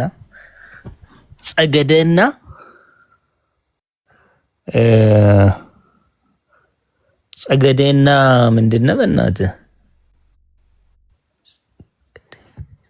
ጸገደና ጠና ጸን በመቀያየር ችግር ይፈጠር ነበረ በወቅቱ። እና አንዱ ምን እንዳለ ታውቃለህ? እንጦጦንም እንጾጾ ብለን እዚሁ እንጀምር አለ። እንጦጦንም እንጾጾ ብለን እዚሁ ጉዳዩን አተካራይዝ እናድርጋለን። እና ጉዳዩ ቅድም እንደተባለው ነው። ዋናው ጉዳይ እንትን አይደለም፣ አተካሮ ስለሚፈለግ ነው። አሁን አያለው ባለም ህግ በማስከበር የሚፈታ የለም። ፕሮሲጀራል አሉት። ህግ ስታስከብር ህገ መንግስቱን ትከተላለህ። ስትከተል መጀመሪያ ጥያቄው መቅረብ ያለበት በትግራይ ምክር ቤት ነው። እንዲቀርቡ አይፈልጉም። ኢቭን አሁን ደግሞ በአዲሱ አስተዳደር ካልክ ደግሞ ኤክስትራ ኮንስቲቱሽናል በሆነ ደግሞ በዚያም እስቲ እንሂድ ካልክ ወደ አማራ ክልል ቢሄድም ሪፈረንደም አይካሄድም ይላሉ። አይቀበሉም። የጌታቸው ረዳን ንግግር ራሱ በጣም የዞኑ አስተዳዳሪ ያወጣውን መግለጫ አይተህ ከሆነ በጣም የሚገርም ነው። ስለዚህ ጉዳዩ በጣም ሲሪየስ በሆነ መልክ መታየትና መፈታት ያለበት ነው እንጂ እንዲህ ቀላል የሚፈታ አይደለም። ከዚህም በፊት አሁን ቅድም አንተ ያልከው ሲዳማና ኦሮሚያ ተፈቷል። ፕሮሲጀሩ እንዲህ ቀርቦ ማለት ነው። የሶማሊያና የኦሮሚያ ድንበሮች ተካለዋል። ብዙ ቦታ አለ ልምድ ማለት ነው። በመሰረቱ ምንድነው በቅማንትም ተሞክሯል እንደምታውቀው ማለት የአማራ ክልል ምክር ቤት ተቀብሎት ወደ ፌደራል አመጣ። ፌደራሉ ሂዶ ሬፈረንደም አካሄደ። ይሄን የማካሄድ ሁኔታ ሬዲነስ የለም። ስለዚህ ዋናው ጉዳይ ሲዝፋየር አደረግክ ማለት ይሄ የፒስ አመጣህ ማለት አይደለም። ጊዜውን ጠብቆ ይፈነዳል እንጂ ቴምፖራሪ ሶሉሽን የሰጠው ያ ኖርማላይዜሽን እስካልመጣ ድረስ እኮ ዲዲአር አካሄደ። ያ ኖርማላይዜሽን የሚባል ፕሮሴስ አሁን በምጠራቸው አካባቢዎች ወቅቱን እየጠበቀ ይፈነዳል። ዜጎች ይገደላሉ፣ ውጣልን፣ እንገባለን ይባባላሉ፣ እንሰማለን። ያ ስርዓት አልበኝነት ነው የሚነግስ እኮ በሂደት። ምክንያቱም እንትን አይደለም ኢቭን ኢፍ ለዚህ ፕሪኮንዲሽን ደግሞ የተፈናቃዩት ስቃይ ወደ አካባቢያቸው እንዲያማትሩና ሂደው እንትን እንዲሆኑ በጣም ሚሊታራይዝ ማይንድ እንዲይዝ ነው እኮ ህዋት እያደረገ ያለው። አታውቅም እንዴ? እዚያ ሰው ሲገደል ምናምን ያያል። ከዚህ ከሚሞትማ እጄ ፋይት አድርጌ መመለስ አለብኝ የሚል ሜንታሊቲ ለማስያዝ ነው እኮ የሚደረገው። ኖርማላይዜሽን የማይፈለገው ለዚህ ነው። ወደ ፒስ ወደ ኖርማል ሂደቱ እንዳይመለስ ፍላጎት የለም። ሪል ፍላጎት አለ ወይ ካልከኝ እንደ አንድ ተጨማሪ መፍትሄ ካልከኝ ወይ ትክክለኛውን ፌዴራላዊ ስርዓት ኢንስቶል ማድረግ ነው ወይ ያን አቁሙ ሌላ ሲስተም ኦፍ ገቨርንመንት ኢንስቶል ማድረግ ነው። ለምሳሌ ፌዴራሊዝም ነው ያለው ያነሳውም አይሆንም። እሱም ለምን እንደማይሆን ልንገርህ። ፕሪኮንዲሽኖች አሉት። ፎር ኤግዛምፕል በዞን እናዋቅር በጂኦግራፊ እናዋቅር የሚል ጥያቄ ይነሳል አይደል? በተደጋጋሚ እሱን ለማካሄድ ሁለት ነገሮች አለው። አሁን ያለው ትራንስፈርመርት ፖሊሲ ኢምፕሊመንት መደረግ አለበት። ምን ይላል መሰለ? የቋንቋዎቹ ለምሳሌ አማራ ክልል ኦሮምኛን ቋንቋ ማስተማር አለበት። የቋንቋን ጫወታ የብሔር ውጪ ማውጣት አለብህ አንተ። ገብቷል? ኮሚኒኬሽን ነው ማለት ነው። እኔ ኦሮሞ ስለሆንኩ ኦሮምኛ ስለተናገርኩ ነው አይደል ዶሚናንት ካራክተሩ። በነገራችን ላይ በቀጣይ ዓመት ጀምሮ ጎንደር ዩኒቨርሲቲ ኦሮምኛና ትግረኛ ቋንቋ ማስተማር ይጀምራል። እሺ ቀጥል። ኖርማል ሁሉም የአማራ ክልሎች ኦሮምኛም ማስተማር አለባቸው። ያኔ በሚሆንበት ጊዜ ምን ይሆናል መሰለ? የትግራይ የሚዋሰኑ ደግሞ ትግራይ አማርኛ፣ በጎንደር አካባቢ ያለው ወሎ ደግሞ ትግረኛ ማስተማር አለበት። ነሰሪ ኦሮምኛ አይደለም። በዚህ ነው የሚፈታው እንጂ እንደዚህ ጉዳዩ ምን የአይዴንቲቲ ፖለቲክስ እንዴት ነው የሚፈታው የሚለው ነው ጥያቄው። ሌላ ጥያቄ ነው የምትፈጥረው እንደዚያ ካልክ ማለት ነው። የማይቆም ጥያቄ እንደምታውቀው የአይዴንቲቲ ፖለቲክስ ካናዳን እንዴት እንድናጣት እንዳለ የምታውቅ ይመስለኛል ከኔ በላይ። ኩቤክ ይገነጠላለሁ ብሎ አንዴ 49 ለምናምን የተሸነፈበት ጊዜ የምናውቀው ነው። ኩቤክ እኮ የፈረንችና የእንግሊዝ ምናምን ተብሎ አይደለ? የአይዴንቲቲ ፖለቲክስ እየጨመረ ነው የመጣው እንጂ የፖለቲካ ኢንስትሩመንት እየሆነ ነው እንጂ ዓለም ላይ ያለው እየቀነሰ አይደለም። ትሬንዱን ነው። አገራት እየፈረሱ ያሉት እኮ የናሽናል የአይዴንቲቲ ፖለቲክስ ኬዝ ነው ዋናው ጉዳይ። ኤክስተርናል ፋክተሮችም የሚጠቀሙት፣ ኢንተርናል ፋክተሮች ደግሞ ፖለቲካ ኢንስትሩመንት የሚያደርጉት። ስለዚህ እሱ አይደለም መፍትሄው። ኖርማላይዜሽን አሁን ወንድማማችነት የሚባለው ኢንተግሬት እንዲሆን ህዝቡ ማድረግ ነው። ገብቷል? ስለዚህ ኦሮምኛ ተናገረ፣ እኔ በኦሮሞ ስለሆንኩ የተለየ ፕሪቪሌጅ አላገኝም፣ አማርኛ ስለተናገርኩ የተለየ ፕሪቪሌጅ እንደማላገኝ መደረግ አለበት። ገባ? ፖለቲክሱ ማለት ነው። ይሄ ደግሞ በስራ ትምህርት ነው የምታመጣው። ከታች ተጀምሮ መማር አለበት። አሁን እንደምታውቀው አዲስ አበባ ላይ ኦሮምኛ መሰጠት ተጀመረ። ስለዚህ አሁን ኦሮሞ አማራ ምናምን ብለህ አተካራይዝድ የምታደርገው ጉዳይ ኦልሬዲ ዜሮ ገብቷል ማለት ነው። ዘሴም ቲንግ ይሄ ትምህርት ፖሊሲ አዲሱ ይፈተዋል። ባይዞ ይሄን ጉዳይም አይደለም። ምክንያቱም ህዝቡ ኢንተግሬት እንዲሆንና በጋራ የሚኖርበትን ሁኔታ መፍጠር ነው። እሱም መፍጠር ስለማይፈልግ ነው እኮ ችግሮች የሚፈጠሩት። ምክንያቱም አንታጎኒዝሙ እንዲቀጥል ስለሚፈልግ። ሶሉሽኑ ጂኦግራፊክ አይደለም ነው የምልህ። እዚሁ ላይ መታረቅ ያለባቸውን አስታርቆ መፍታት ዋናው ቫያብል ኦፕሽን ግን ቅድም ያልኩህ ነው። ማን ነበር ጂቶም ነው ምናምን ያደረገው እንደ ድሬዳዋ ምን ማድረግ ነው? የፌደራል ስቴት ማድረግ ነው። አሰላለፉ የድሬዳዋን እንደምታወቅ ከሆነ 40-40-20 የሚል ፎርሙላ አለው። ከኦሮሞ አስተዳደሩን የሚይዝ 40 ከሶማሊያ 40 ሌሎች ብሔሮችም ደግሞ ስለሚኖሩ 20% ደግሞ ለነሱ ፕሪዘርቭ ተደረገ ማለት ነው ፌደራል ስቴት። ስለዚህ ዶሚናንት ነዋሪውን ታሳቢ ያደረገ የስቴት ወይም የአድሚኒስትሬቲቭ እንትን ከፈጠርክ ወዲያ ወዲህ የሚሳብበትም እንትን ይፈታል። የቫያብል ኦፕሽን የሚሆነው የድሬዳዋ ኬዝ ይመስለኛል። እኔ ለዚህ ለህዝቡም የሚጠቅመው እሱ ነው። ገብቷል? አሁን ሁሉም ብሔር የሚኖርበት ነው። ባይዞ እንትን ሁመራ ከሌላ ከደቡብም ከሌላ ካሽክሮፕ ኤሪያ ስለሆነ ሁሉም ወደዚያ የሚሄድበት ሁኔታ ስላለ እሱን መውሰድ ቢቻል ጥሩ ነው ባይነ። ሌላ ግን ቴዲ አጀንዳ ጠቅላይ ሚኒስትሩ ዛሬ ለመስቀል ያስተላለፈው መልእክት የኢሳያስ መልስ የተሰጠበት ነው። አይተዋል? እንትኑን ይኸው በእናትህ እንዳትንተና ስጥበት። አዎ በጣም የሚገርም ነው። በጣም የሚገርም ቀጥታ ለኤርትራ ፕሬዝዳንት ንግግር መልስ የተሰጠበት መልእክት ነውና በጣም ሀገሪቷም ያለችበትን ሁኔታ የሚያሳይ ነው። የኢትዮጵያን ኢንስታንስ ማለት ነውና እሱን እንትን ብታደርግ በጣም አመሰግናለሁ። እሺ ከልብ አመሰግናለሁ። ቴንክ ዩ ጂጂ ኪያ ጋር የነበረውን እያዳመጥኩ ነበረ። ሌላ ኧረ ተውና እኔ እሷን አሁን ሰው ለኦሮሞ ይቅርታ ጠይቃለሁ። እሷን ሰው ከእሷ ጋር ደግሞ አላዳምጥም ትላለች። ለኦሮሞ ክብረ ነክ ነው ከእሷ ጋር ማውራት። እሺ በቃ ቴንኪው። ቻው፣ ሰላሙ። ቻው ሀራራ። አፍሪካ ዩናይትድ